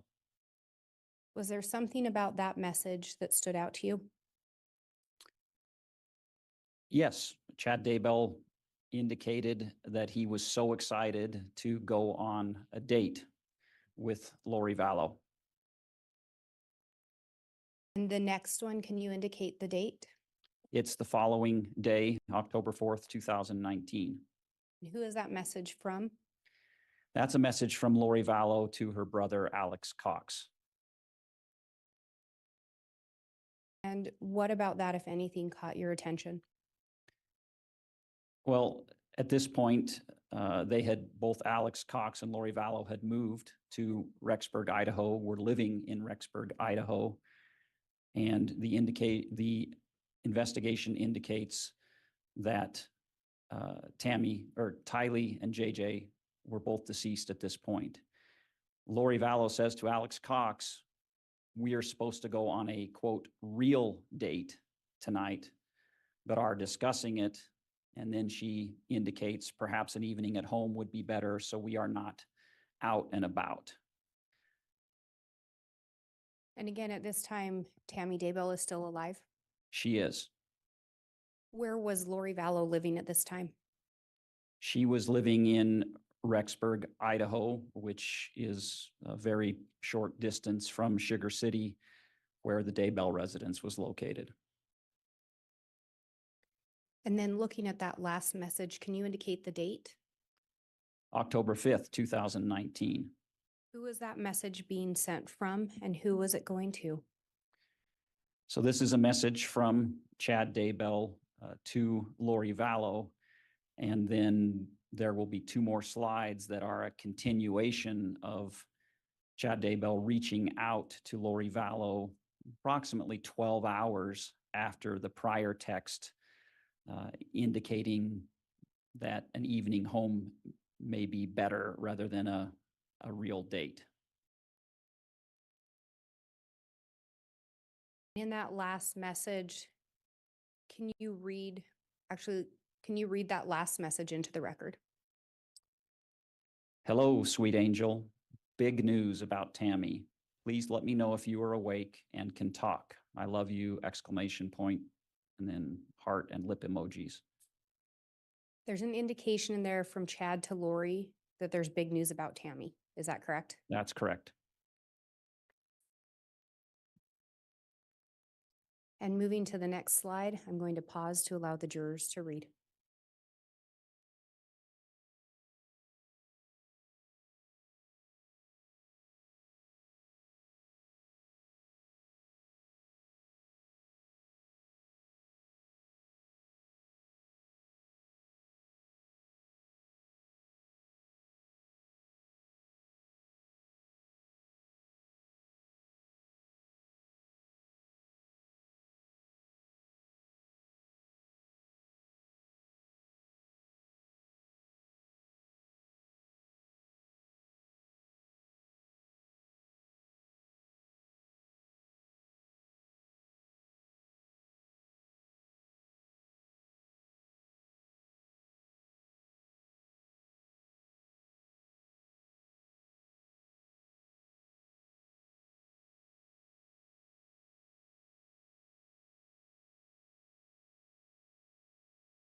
Agent Hart, can you indicate the date these messages were exchanged?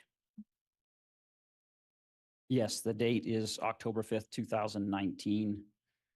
And the times are within minutes of one another, as well as within minutes of the prior text where Chad Daybell indicated he had big news about Tammy. And looking at these messages, were there things that caught your attention? Yes, there's two text messages on this slide and then two more text messages. All four of these text messages are from Chad Daybell to Lori Vallow. I found no response from Lori Vallow to these messages. But in these messages, Chad Daybell is providing an explanation, a narrative indicating that Tammy has been switched and that there is a demonic entity that is now in Tammy Daybell's body that she wants removed. And that word removed, I think, is critical. And do you see in here a reference to the name of the demonic entity? Yes, the name that Chad Daybell assigns to this demonic entity is Viola. Judge, I'm going to object, move to strike. There's no testimony regarding who assigned what.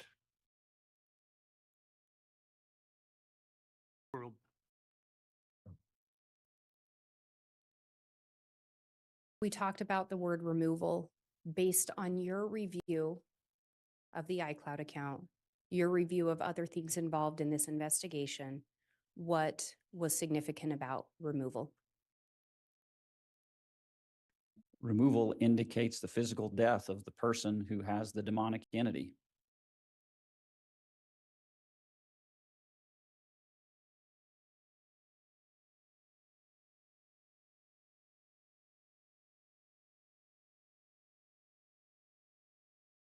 Moving to the next slide, I'm going to pause to allow the jurors to read.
And Agent Hart, I believe you indicated this is a continuation from the previous slide. It is. These are all, I believe the very first text message was 4:36 a.m. And so the final text, the final and fifth text message in this string, all from Chad Daybell to Lori Vallow, is at 4:54 a.m. And again, what day? on October 5th of 2019. What about these particular messages caught your attention in relation to the investigation? In relation to the investigation, line 769 is a crucial piece of evidence from the iCloud that is a very specific reference to the alleged crimes involving Tammy Daybell. Judge, object. Mischaracterization, speculation, argumentative. I'm going to sustain that as argumentative. We had just talked about the meaning of the word removal in the investigation. Do you see reference to removal in this line? I do. Chad Daybell writes, not fully sure of the timing for removal, but once her actions verify the differences, I don't want to wait. What happened on October 9th of 2019? October 9th, Answer, Judge. What was that? Objection. I asked and answered. Overruled. on October 9th, 2019 was the first attempt on Tammy Daybell's life.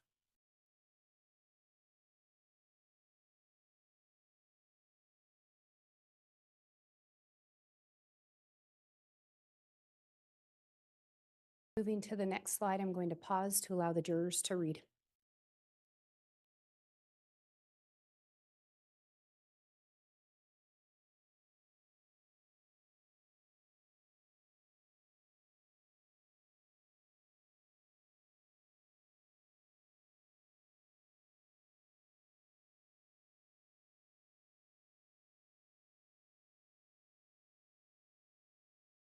Agent Hart, can you indicate the date these messages were being exchanged? These are messages exchanged on October 19th, 2019. What was significant about October 19th of 2019 in your investigation? That is the date of Tammy Daybell's death. Who were these text messages being exchanged between? This is between Lori Vallow and an individual who wasn't identified by name within the iCloud. So I can't tell you who this is that's telling her this information.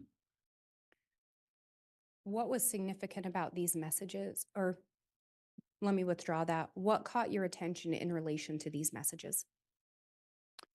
Simply that someone knew that Tammy Daybell had died and then provided that information to Lori Vallow, who was in Hawaii at the time. Do you know where Chad Daybell was at the time? In his residence in Sugar City, Idaho. Do you know where Alex Cox was? Alex Cox was in Rexburg, Idaho.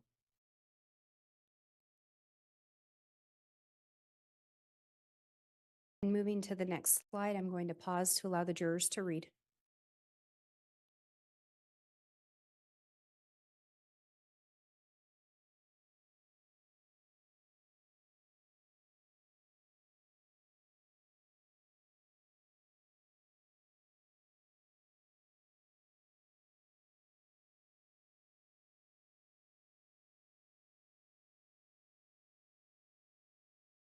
Agent Hart, can you indicate the date these messages were exchanged?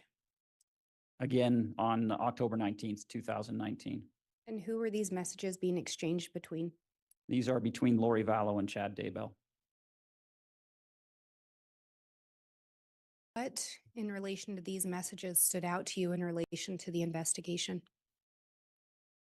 Primarily the timing of the messages in conjunction with Tammy Daybell's death. And then this is the first in a series of messages over the next 24 hours or so between Chad Daybell and Lori Vallow subsequent to Tammy Daybell's death. And again, Tammy Daybell was pronounced dead on October 19th of 2019. Yes, the call, the 911 call was approximately 6 a.m. on October 19th, 2019. So the same day these messages are exchanged. Correct.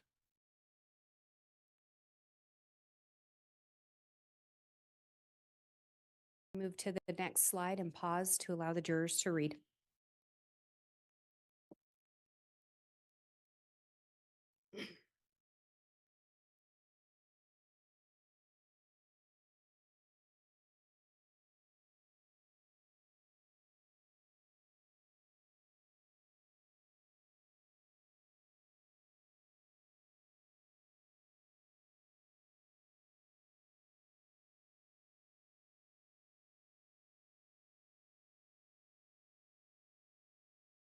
Agent Hart, can you indicate the date these messages were exchanged? These messages are on October 20th, 2019. And who were these messages between? Chad Daybell and Lori Vallow. This is the day after Tammy's been pronounced dead. Well, the first two messages, as you can see, are just past midnight, so they're approximately 18 hours after Tammy Daybell's death. And then the last two messages are approximately 25 and a half hours after that 911 call regarding Tammy Daybell's death. What else about these messages stood out to you in relation to the investigation? Well, line 527 on that date is a text from Chad to Lori Vallow, where he indicates, "I love talking with you. It's baby night, so come get me later." Do you know where Lori Vallow would have been at that time? She's in Hawaii.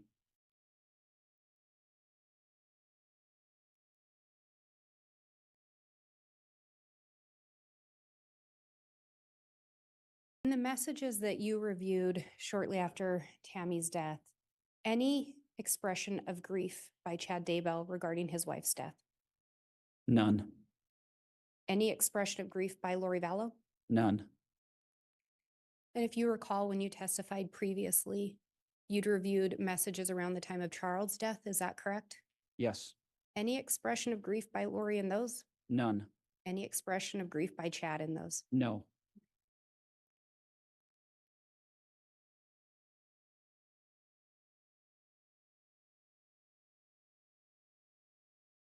Moving to the next slide, I'm going to pause to allow the jurors to read.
And Agent Hart, can you indicate the date these messages were exchanged? October 20th of 2019 in the early morning hours. And who are they being exchanged between? Again, it's a continuation between Lori Vallow and Chad Daybell. Were there things about these particular messages that stood out to you in relation to the investigation? We're now getting into the logistics of Chad Daybell and Lori Vallow being together subsequent to Tammy Daybell's death. Lori Vallow actually invites Chad to jump on a plane and come to Kauai.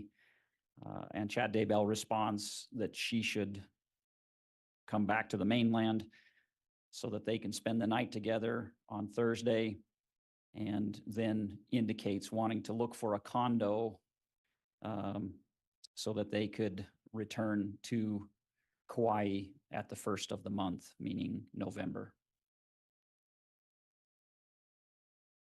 And do you recall from your previous testimony reviewing some messages regarding a plan to be in Kauai? I do. And who was that plan between? Chad Daybell and Lori Vallow. Do you know if Chad and Lori were ultimately married? They were Where did they get married? on the island of Kauai. Do you know where Chad Daybell and Lori Vallow moved to? The island of Kauai. And this conversation took place about 25 hours after Tammy Daybell had been pronounced dead. About 26 hours after the 911 call by Chad Daybell to indicate to authorities that his wife was dead.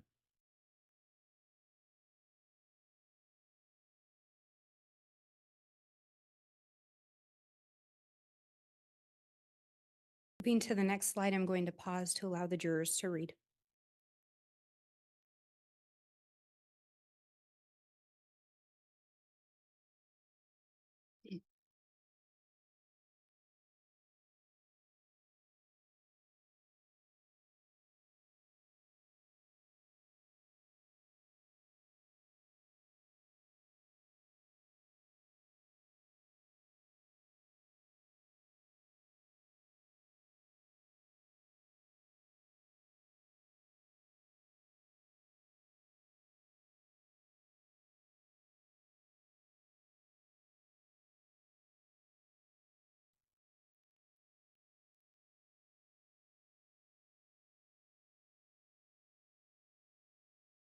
Agent Hart, would you indicate the date that these messages were exchanged? October 20th of 2019. And are these a continuation from some of the previous slides we've reviewed?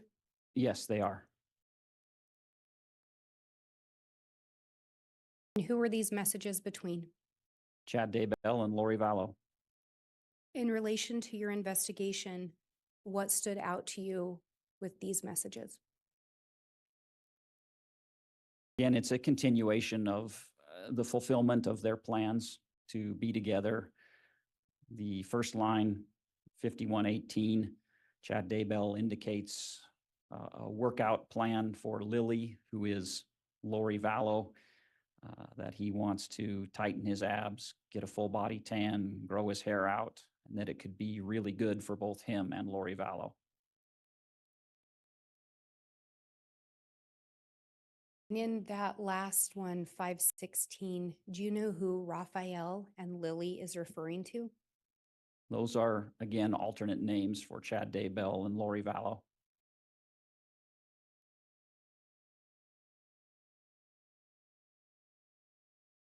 Is there an indication there about how much they will be together? 100%.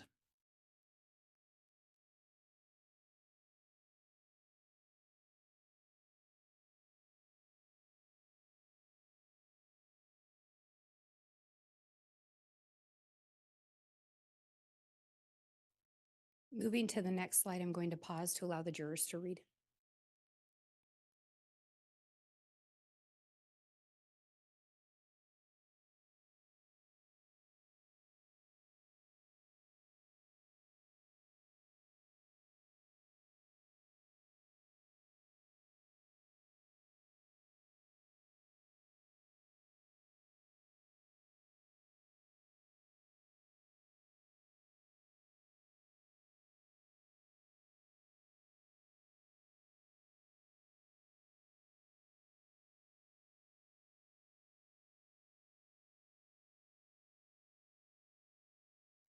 Agent Hart, can you please indicate the date these messages were exchanged? Yes, this is the conclusion of this text string, and the date is October 20th, 2019. And who are the messages between? Lori Vallow and Chad Daybell. Was there anything that stood out to you in relation to the investigation in these messages? Yes, in line 515, you have Lori Vallow indicating how consuming her love is for Chad Daybell. And then of note, line 514, Chad Daybell responds, "I know exactly how you feel. I'm feeling sad, but it isn't for the reason everyone thinks!" Exclamation point.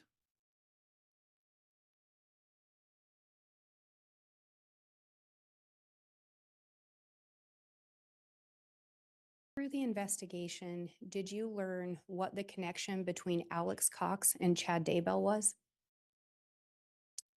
Yes, What was that? Alex Cox was an adherent of Chad Judge, Daybell. objection, argumentative. Sustained.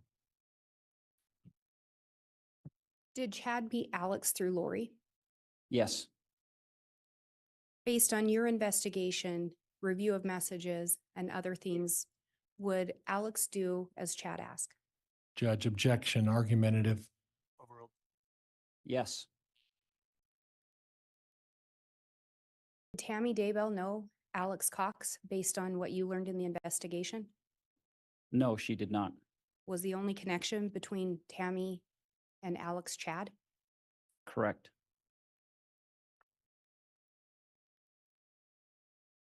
Moving to the next slide, I'm going to pause to allow the jurors to read.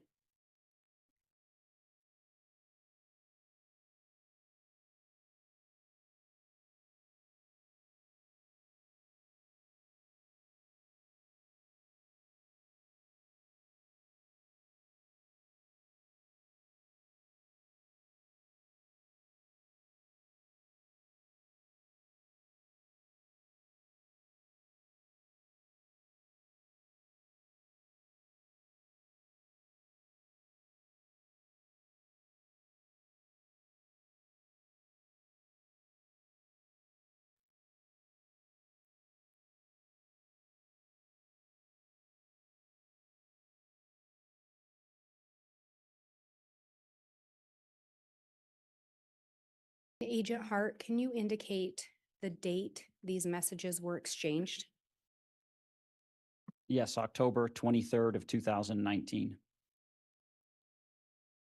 And who were the messages being exchanged between? Lori Vallow and Chad Daybell.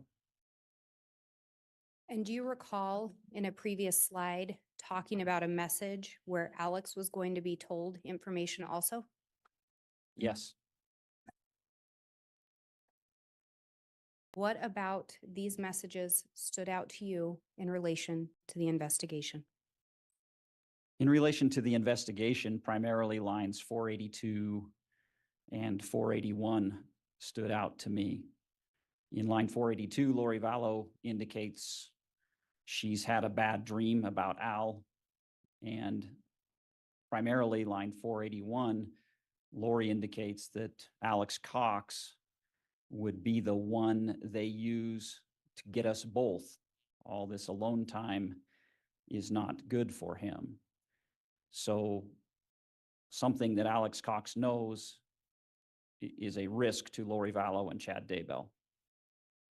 Based on your investigation, review of the iCloud, and other information, who was the they being referred to? Objection, speculation. Overruled. I believe that is a direct reference to law enforcement. What is Chad's response in line 479? Chad Daybell indicates, "I will try to reach out to him later today."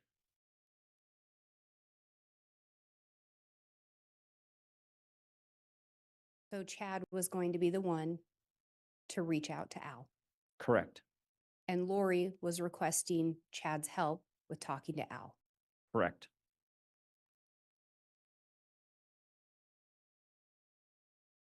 And again, through your review of the messages, who was seeking information? Primarily Lori Vallow, And who was providing the answers?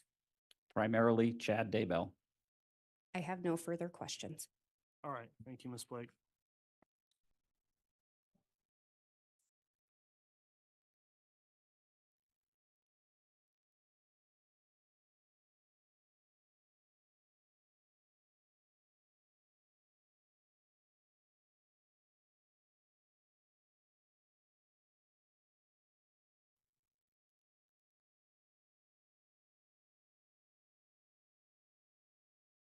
All right, Mr. Pryor, cross-examination. Thank you, Judge.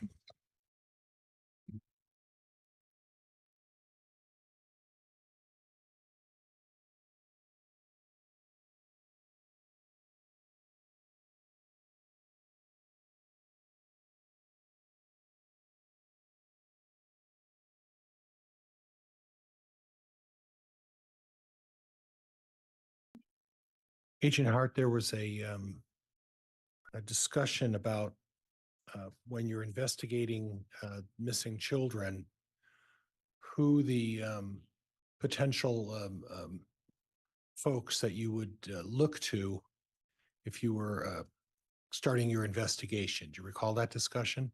Yes, And wouldn't it be fair to say that an obvious person to look for or look at when you're investigating missing children would be a new husband?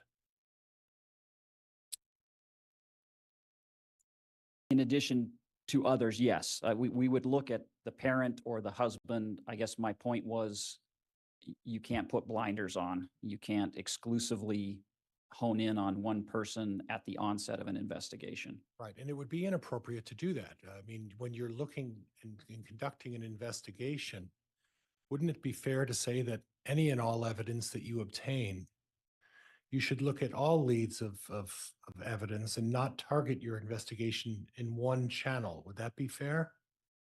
Yes, that's what we did. Okay. And that's what you're, as far as the FBI, that's what you did, right? I participated in dozens of meetings with the Rexburg Police Department and the Fremont County Sheriff's Office. It's my belief that's what all of us did. Okay. So again, just to reiterate, it's your contention that you didn't fail to investigate or look into evidence that might lead you in a different direction. Would that be fair? That's correct. Okay. Now, as part of your FBI training, you talked about that you were involved in the task of looking for identifying missing children, correct? Yes.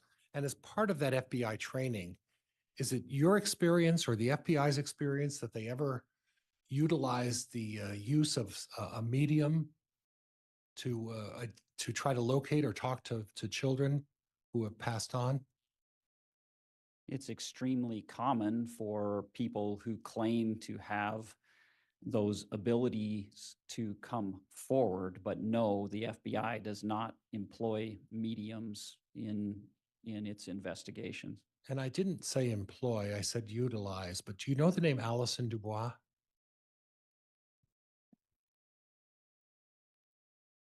I believe I'm familiar with that name, yes. And Ms. Dubois is a medium who claims to have the ability to talk to children and to help. Objection, Your Honor. Counsel's testifying. Move to strike. Abstain. What is your knowledge of Allison Dubois?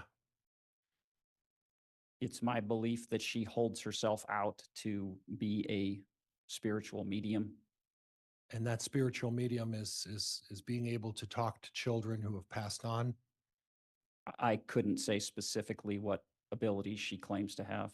Okay, and I don't want to say employ, but has the FBI or any agency you've been involved in ever employed Allison Dubois or any other medium in helping gain information? Objection, Your Honor. Relevance. Overruled.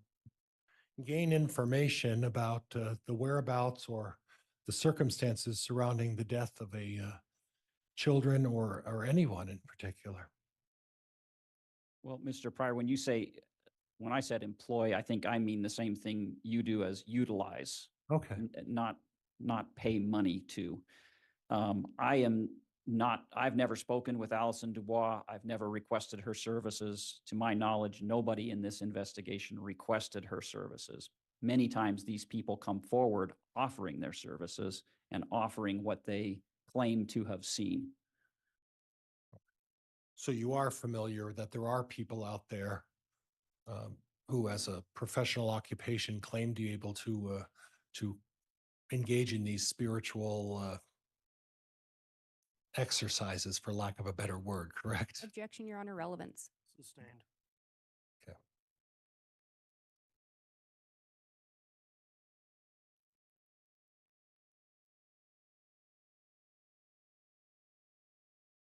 So would it be fair to say that if Chad Daybell placed himself out as someone who claims to be able to have these spiritual gifts, that in itself is not unusual? Would you agree with that? I don't believe it's common. Okay.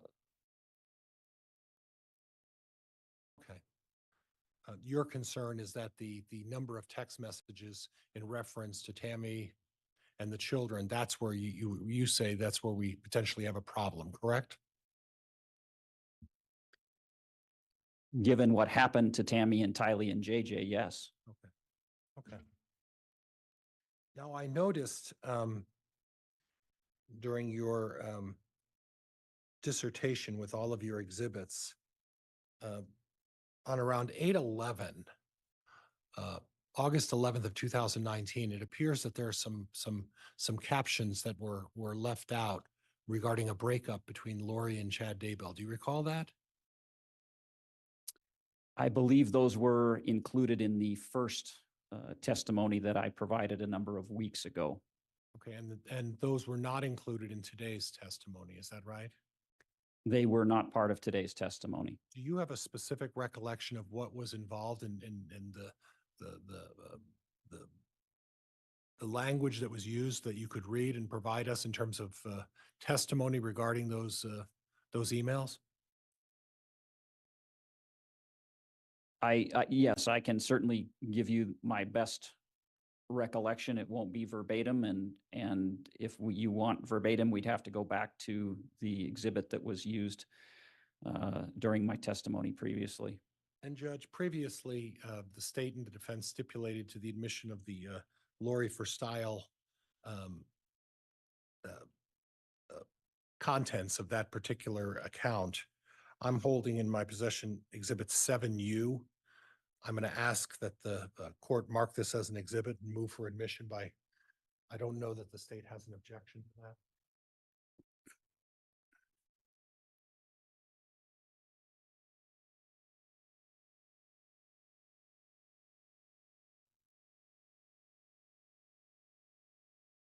The state does not have an objection. I just wanted to clarify which ones.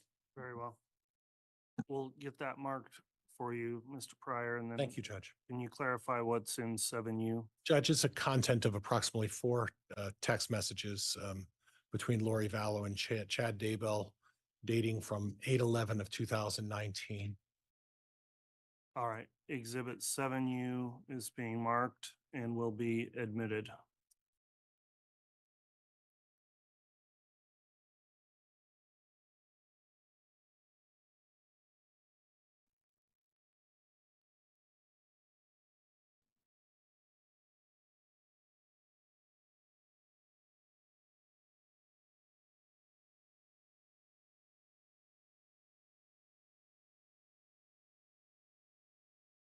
Thank you.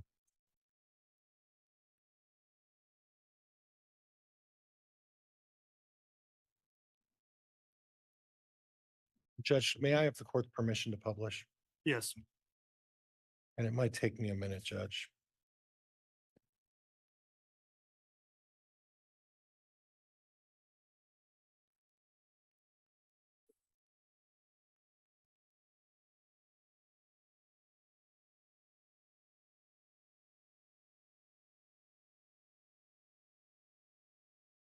More than a minute.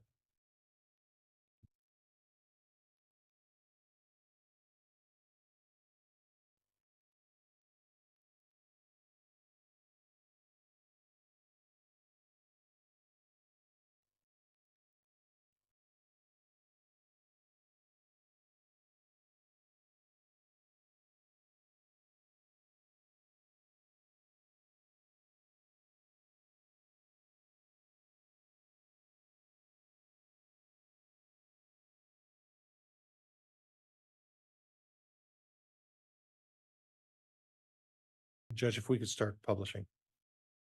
All right, we will.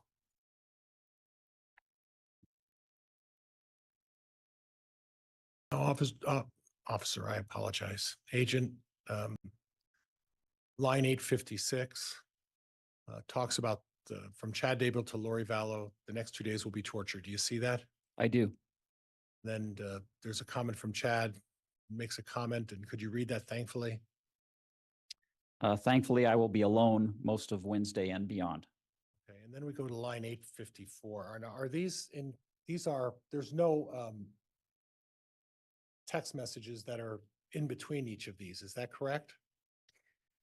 So in the iCloud, there can be. So in between 856 and 854, Lori Vallow could have gotten a text from a friend about lunch. And so they're just arranged and given a line number based on the date and time.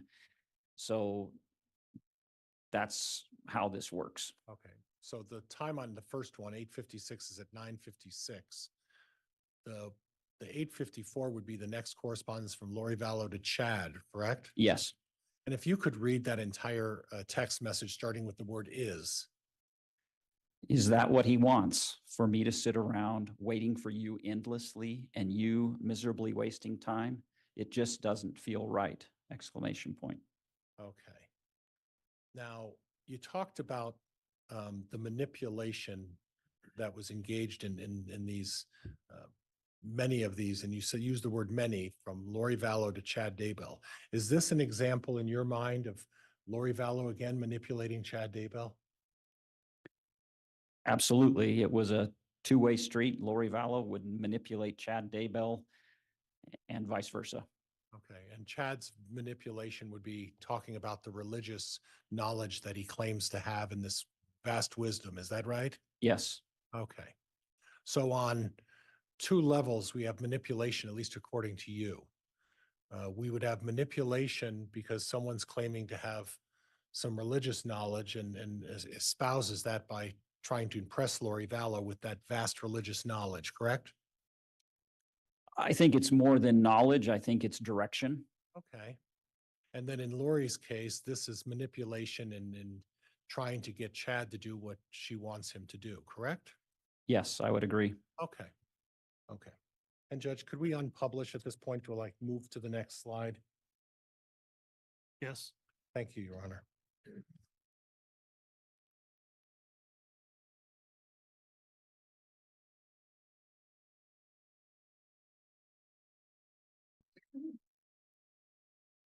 Okay, and then if we could publish again. Go ahead.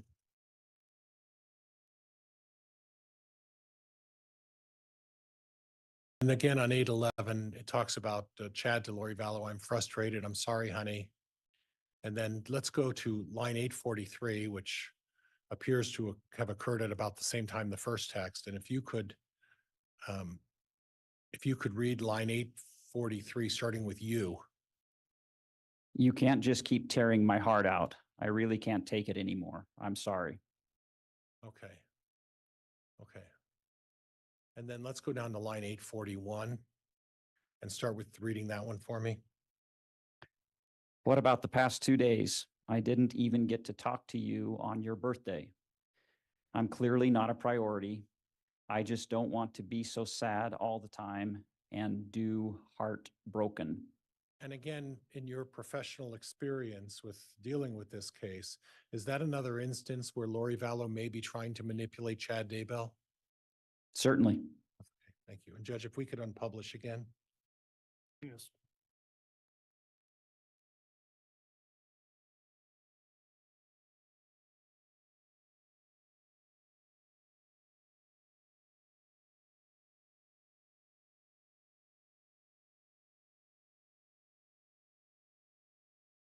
Let's publish again, Judge.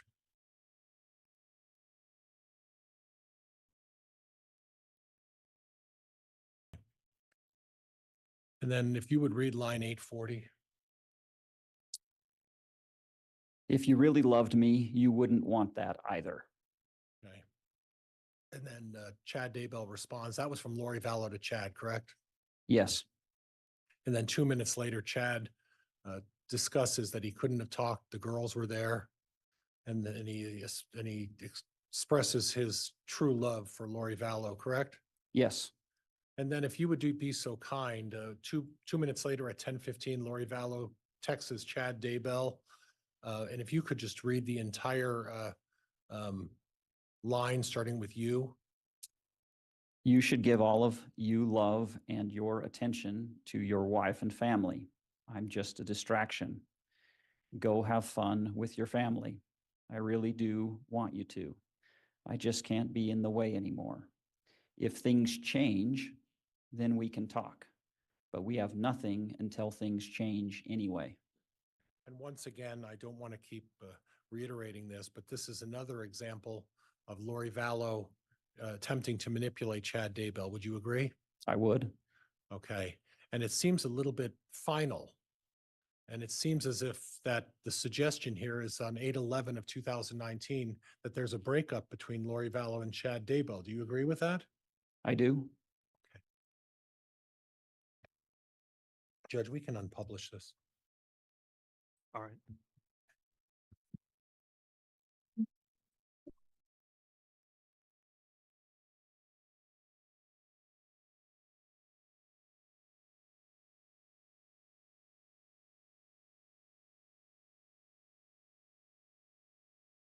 All right, that concludes cross.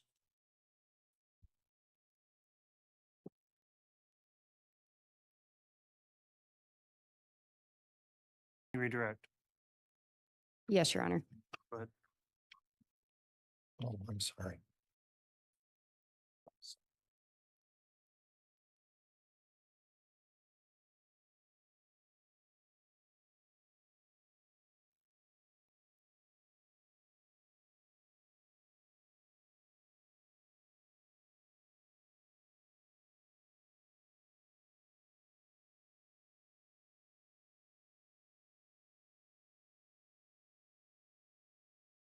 Your Honor, I would request permission to publish from 183B the printout of the PowerPoint. I can use the drive if necessary.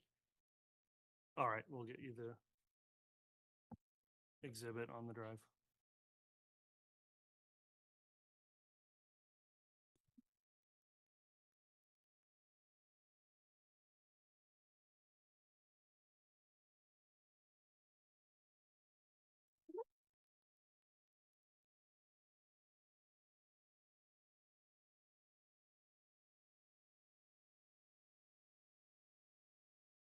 Agent Hart, you were asked about manipulation by Lori Vallow from counsel. Do you recall that? I do. Through your investigation, did you also find manipulation by Chad Daybell? I did. Did you find that manipulation around the same time of the breakup? I found it throughout the entire course of the investigation.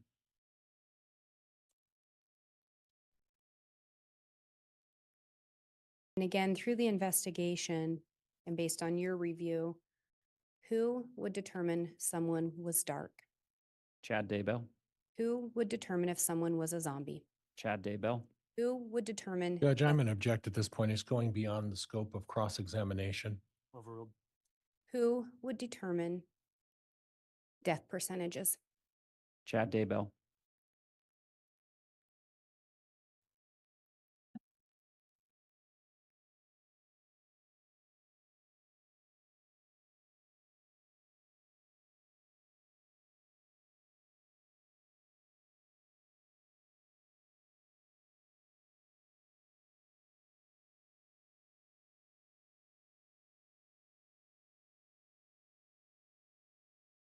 Your Honor, I would request permission to just publish one page of the slide, but to print it out for ease.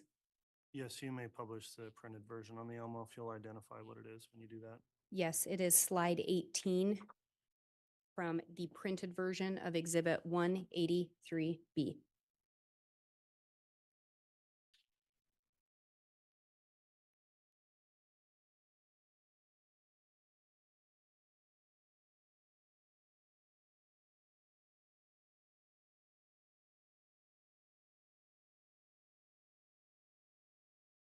Agent Hart, who is the one that indicates there is a plan being orchestrated?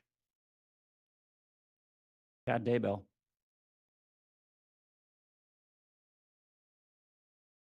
Do you see the reference in there to the children? I do. Do you know where Tammy Daybell's body was located when she was pronounced dead? Tammy Daybell's body was located in the bedroom in their home. Where were the bodies of Tylee and JJ located? Tylee and JJ were both located on the pasture property of the residence. And was that the residence of who again? Chad Daybell. I have no further questions. All right, thank you. That will conclude the testimony then of Agent Hart.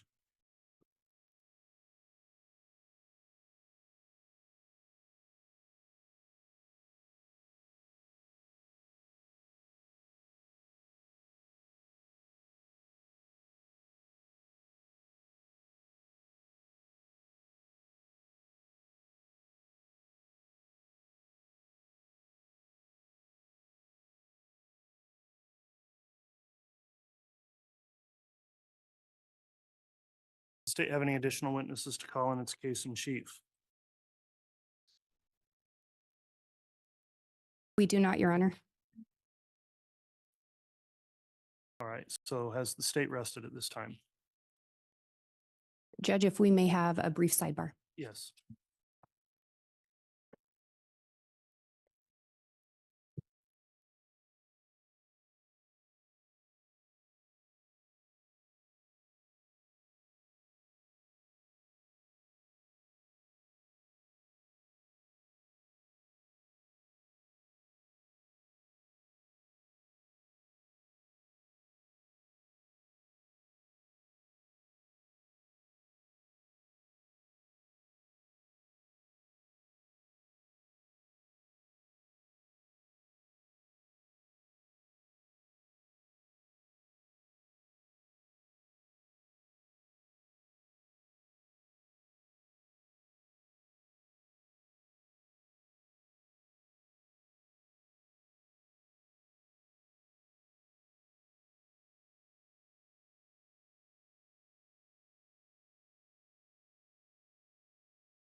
We just had a sidebar to discuss some scheduling matters. At this time, I had inquired from the state if the state had another witness to call at this time or whether the state had concluded its case in chief. Ms. Blake?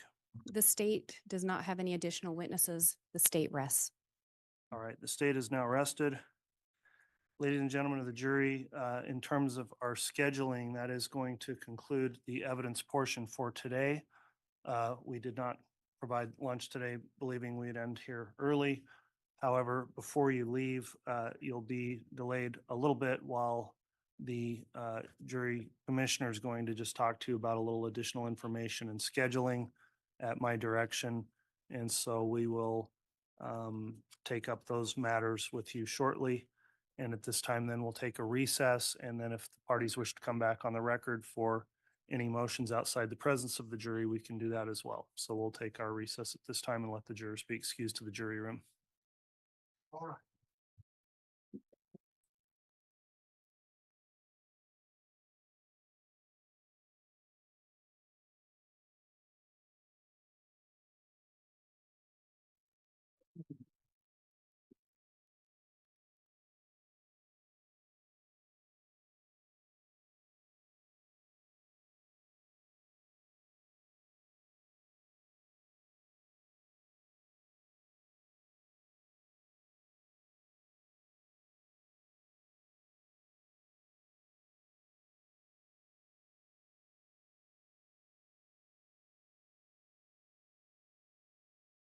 All right, thank you. Please be seated. I'll note that the last witness, Agent Hart, is still, I'm advised by the state, I believe, going to be held under subpoena potentially for rebuttal. Is that correct? That is correct, Your Honor. Okay, we just advised the witness he's done for today, but he's still subject to the exclusionary order. At this time, also then, I do want to take a recess here because I do want to meet briefly with the jury commissioner, and we'll take a break. And then Mr. Pryor, is the defense intending to make any motion today? Judge, I anticipate making a motion, a general motion for a directed verdict, Judge. I'll describe it that way. Okay. Why don't we plan on that? I know it's maybe an inconvenient time, but in about 30 minutes probably. So Thank you, 10 Your Honor. after. We'll take the motion up then. Thank you, Judge. Okay, thanks. We'll be in recess until then. All rise.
All rise. District Court's again in session. Thank you. Please be seated.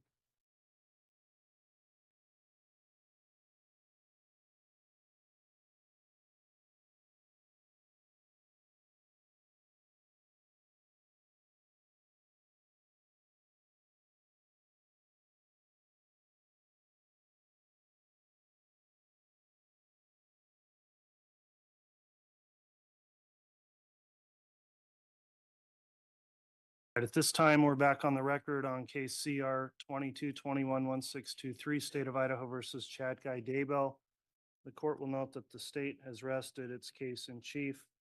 At this time, then, I understand the defense is requesting to have a motion heard. We do have the defendant here along with defense counsel. The state's also present with the prosecutors. The jury is not present in the courtroom at this time. This motion will be argued outside of the presence of the jurors. Mr. Pryor, if you'd like to make a motion at this time, you may. And Judge, this is a motion for a directed verdict that is permissible under the criminal rules. I'm going to do this, Judge, in a general sense without getting into specifics, but I'm going to move for a directed verdict on the murder charges, specifically with Tylee and JJ. There is no indication that Mr. Daybell was present, took an active part in, or facilitated in any way the murder of JJ and Tylee. In regards to the conspiracy charges, there's no indication that there was any act that he took in furtherance. There's reference to significant religious discussions, but that in itself is not an action in furtherance of those charges. Lastly, Judge, in regards to the fraud, the only testimony I recall is that the insurance was upped from $10,000 to $80,000, and that there had already been a longstanding $300,000 policy from 2002. At this point, I don't think the state has met its burden regarding the fraud. And again, I don't think they've met their burden regarding the conspiracy on all of the conspiracy charges, and they have not met their burden in regards to the murder as set forth previously. All right, thank you for the argument, Mr. Pryor. Who's going to be responding for the state? That would be me, Your Honor. All And I right, think, Ms. Beatty, you can proceed with a response from the state. thank you, Your Honor. On a motion for directed verdict, Your Honor, the state is entitled to all reasonable inferences that can be drawn from the evidence. And I think the case law is pretty clear that a motion for judgment of acquittal should only be granted when there is no evidence upon which to base a verdict of guilty. And that is from State versus Vargas, 100 Idaho 658. Essentially, the trial judge must review the evidence in the light most favorable to the state, recognizing full consideration must be given to the right of the jury to determine the credibility of witnesses. The jury gets to determine the weight of the evidence, as well as enjoying the right to draw all reasonable inferences from that evidence. And that's from State versus Huggins, 103 Idaho 422. Going through the charges in this case, Your Honor, first beginning with the conspiracy to commit the first-degree murder and grand theft by deception related to Tylee Ryan. The state charged a series of overt acts, and the state has presented evidence on all of those overt acts. Number one being that the defendant endorsed and espoused beliefs designed to justify the homicide of Tylee Ryan. Specifically, statements made about her being dark. These beliefs were part of the defendant's teachings, and it would be very reasonable for the jury to draw the inference that these beliefs that the defendant was espousing were designed to dehumanize these victims and justify their homicide. As to number two, that his co-conspirator Lori Vallow changed the deposit on Tylee Ryan's JP Morgan Chase account to her BBVA account. We also heard testimony from the state's financial witnesses to that effect. Evidence that his co-conspirator and then mistress, Lori Vallow, moved to Idaho with his other co-conspirator, Alex Cox, as well as JJ Vallow and Tylee Ryan. Multiple witnesses testified to this. We heard evidence that the defendant himself did Google searches for the wind direction on September 8th of 2019, last day Tylee Ryan was seen alive, and the day prior to when the state presented evidence that Tylee Ryan would have been buried on the defendant's property that is directly related to the defendant. Number 5, Alex Cox went to co-conspirator Lori Vallow's apartment where Tylee Ryan lived in the early hours of 9/9. Certainly, there was evidence presented to that effect. And of note, there was also evidence that the defendant was in communication with Alex Cox at that time, and that Alex Cox's phone was in the vicinity of the defendant's residence. As to number 6, that Lori Vallow never contacted Social Security. There was also testimony presented to this effect. The jury also heard that just weeks prior to Tylee Ryan's death, that Lori and Chad was aware that she would still be getting those Social Security checks after the death of Charles Vallow, which does link the defendant to that co-conspirator's actions in never contacting Social Security. Additionally, the 7th overt act, that from September of 19 to January of 2020, Lori Vallow continued to collect those checks. And during a substantial portion of this time, Your Honor, the defendant was living with her in Hawaii and enjoying the proceeds of those checks, another reasonable inference that the jury could draw. As to the first-degree murder charge of Tylee Ryan, which is count 2, the jury heard evidence that the defendant claimed that Tylee Ryan was dark, that he was, again, exchanging text messages with Alex Cox the day after she was last seen alive, that Alex Cox was in the vicinity of his residence. The jury heard evidence that the defendant texted his wife the morning of September 9, claiming that he had shot a raccoon and burnt some limbs. And then Tylee Ryan's burnt and dismembered remains were found on the defendant's property. Her DNA found on the defendant's shovel and the defendant's pickaxe in the defendant's shed.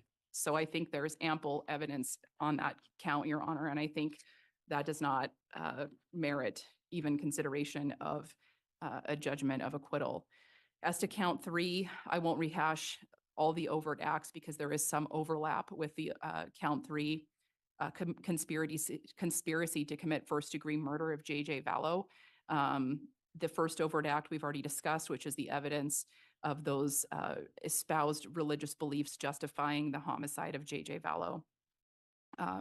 Number 2, we've already covered that the defendant's co-conspirator and then mistress, Lori, moved to Idaho with the children and with Alex Cox. Overt act number 3, the jury heard evidence that Alex Cox, the defendant's co-conspirator, took custody of J.J. Vallow. As to overt act number 4, that co-conspirator, Lori Vallow, provided false information to law enforcement regarding JJ's whereabouts. We did hear testimony of that as well. Number 5 and 6, again, those are also ones that we've already covered related to the financial issues. Count 4, the first-degree murder of J.J. Vallow. Again, we have ample evidence that a jury could use to reasonably conclude that the defendant is guilty of the murder of J.J. Vallow. In addition to the planning and preparation evidence that the jury would have heard related to the conspiracy that we've already covered, on September 23rd, the day after J.J. was last seen alive, witnesses testified at trial that they'd been staying with Lori Vallow and that Lori told them that they not only saw Alex Cox with J.J., but that Lori then told them on the morning of the 23rd that J.J. was with Alex. And the jury heard evidence about what Alex was doing that day because he was en route to the vicinity of the defendant's residence, and he was texting with the defendant that morning. Also, the jury had heard that J.J., according to the defendant, J.J. was dark. We just heard evidence of that this very morning when the defendant was describing in text messages to Lori that J.J. wasn't himself and that he was possessed by some type of dark entity. And like Tylee, J.J.'s body was found in a grave on the defendant's property. Again, ample evidence from which a reasonable jury could conclude that the defendant is guilty of the murder of J.J. Vallow.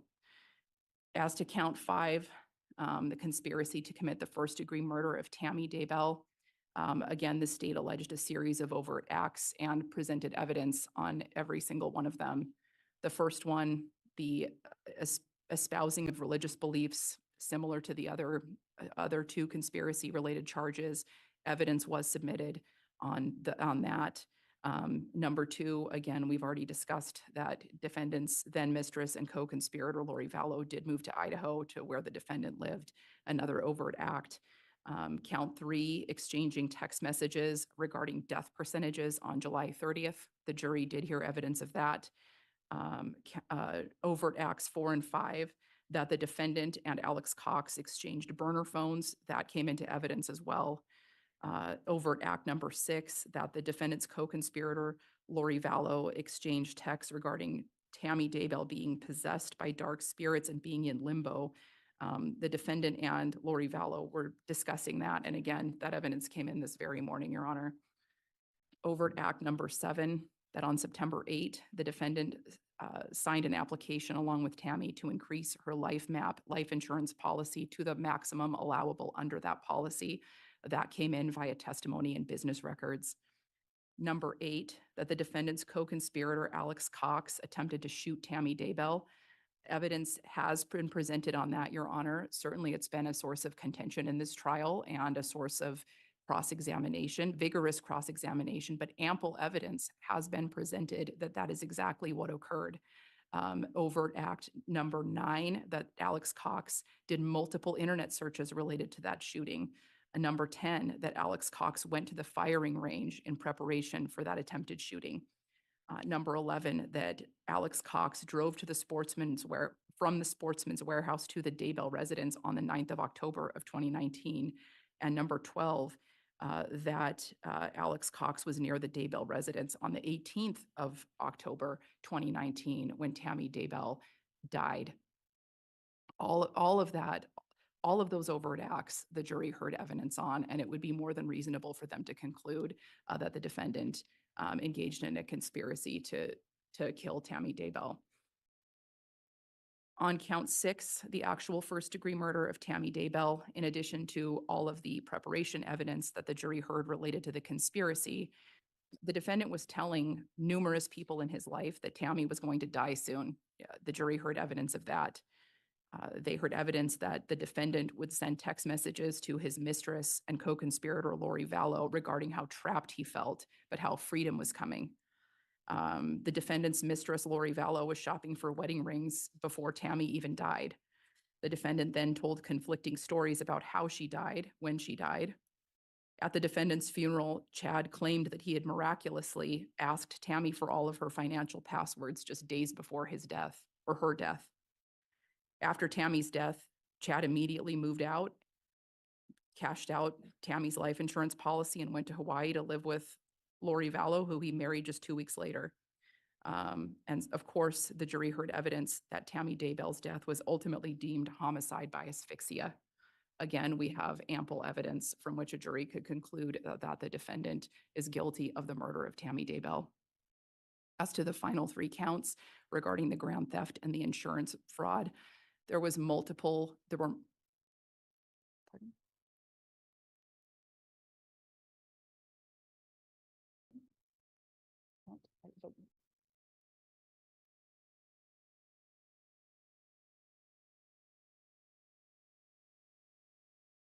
clerical issue. Thank you, Your Honor.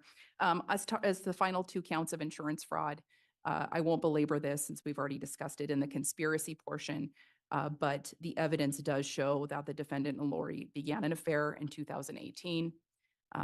Months later, Lori's husband, Charles, was killed by Alex Cox. In the immediate aftermath of that killing, Lori and the defendant exchanged text messages where Lori expressed her disappointment that she was not actually the beneficiary of Charles Vallow's life insurance policy. Then months later, not even months later, mere weeks later, the defendant goes with Tammy to increase one of her life insurance policies to the maximum allowable. And shortly after that, Tammy is killed. The jury has business records, they have testimony, they have ample evidence from which they could conclude that the defendant has committed the crimes of insurance fraud as to both the Primerica and LifeMap insurance policies. Thank you, Your Honor. All right, thank you for the argument. The courts reviewed the motion, which is a motion brought under Rule 29 of the Idaho Criminal Rules. And this is a motion for judgment of acquittal, which reads that we're now at the time the prosecution has closed its evidence. And if the court finds, based on the standards cited there by the state, insufficient evidence, the rule reads, must enter a judgment of acquittal of any offense for which the evidence is insufficient to sustain a conviction. I've listened throughout the trial to all of the evidence submitted. There's multiple counts in this amended indictment. As I've gone through those, I'm prepared to make a ruling on nearly all of the motion here, but there is one particular issue that has arisen in the charging document, and I'd like to address that with the state if I could. So in the initial indictment filed in this case on May 25th, 2021, and I'm looking at count 4, which is the charge of first-degree murder involving J.J. Vallow. Initially, it was alleged that, quote, on or between the 22nd and 23rd of September 2019 is when the murder was committed. The state amended the indictment on February 20th, 2024, and under the amended indictment, the count 4 now reads as follows: the defendant, Chad Daybell, and Lori Noreen Vallow, on or between the 8th and 9th day of September 2019 in the county of Madison, state of Idaho, and then goes on to describe the allegations about the murder of J.J. Vallow. When I look at the evidence that's been presented here from the state, the evidence not only does not support a finding of the dates between the 8th and 9th of September, but contradicts that in that J.J. Vallow was clearly alive after the 9th of September from many witnesses, including testimony today. And so I have some concern that the charging language, which would control in this case in the amended indictment, cites a date range that does not comport with the evidence. And I'm concerned about instructing jurors with evidence that I believe was never presented here at trial. It's an issue identified as we prepared for this hearing today. I understand the state may not have been aware of that. It wasn't argued by the defense, but the court has its own duty to also review the evidence and under 29, point out anything that may be considered for a potential judgment of acquittal.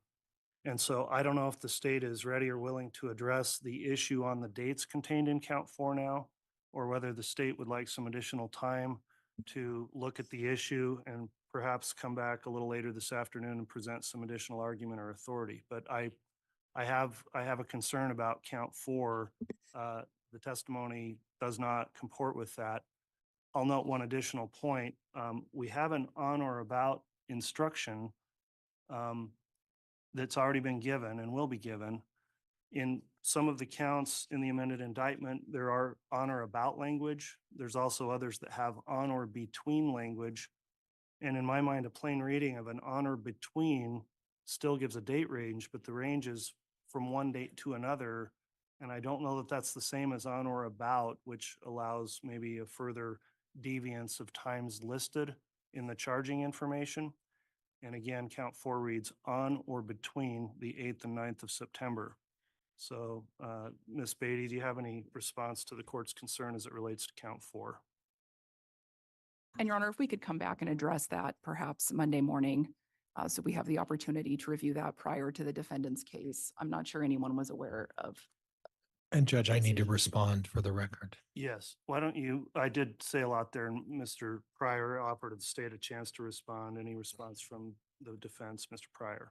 Judge, state has had an opportunity and an ample opportunity to review their pleadings.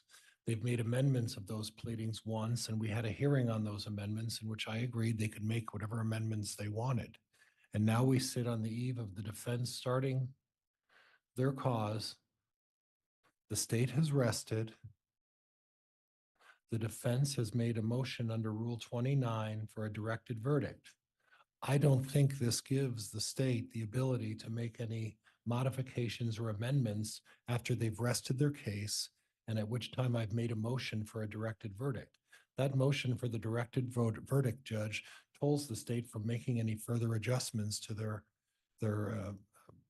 the accusations they're making against Mr. Daybell, and I'm suggesting I'd ask the court to make its ruling on my directed verdict. All right, I'd note, there's actually a rule that governs this directly, Idaho Criminal Rule 7E. The court may permit amendment of an indictment, quote, at any time before the prosecution rests. So I do agree with the defense there that amendment of the indictment's not permitted at this stage in the trial. In terms of the timing and the request by the state, the issue with waiting until Monday is if the defense is going to be prepared to start with its case in chief, the defense is entitled to know what it's defending against, and if potentially one of these counts is dismissed on a judgment of acquittal under Rule 29, that would affect potentially, in fairness, preparation for the defense.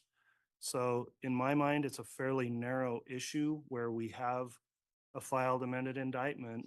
We've got Criminal Rule 7E, we've got Criminal Rule 29, we've got our jury instruction number 4, which might be relevant on the on or about or on or between language.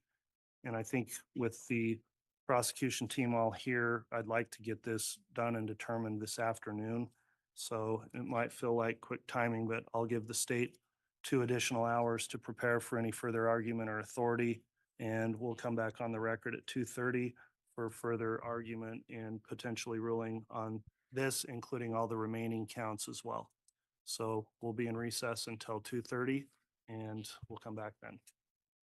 All rise.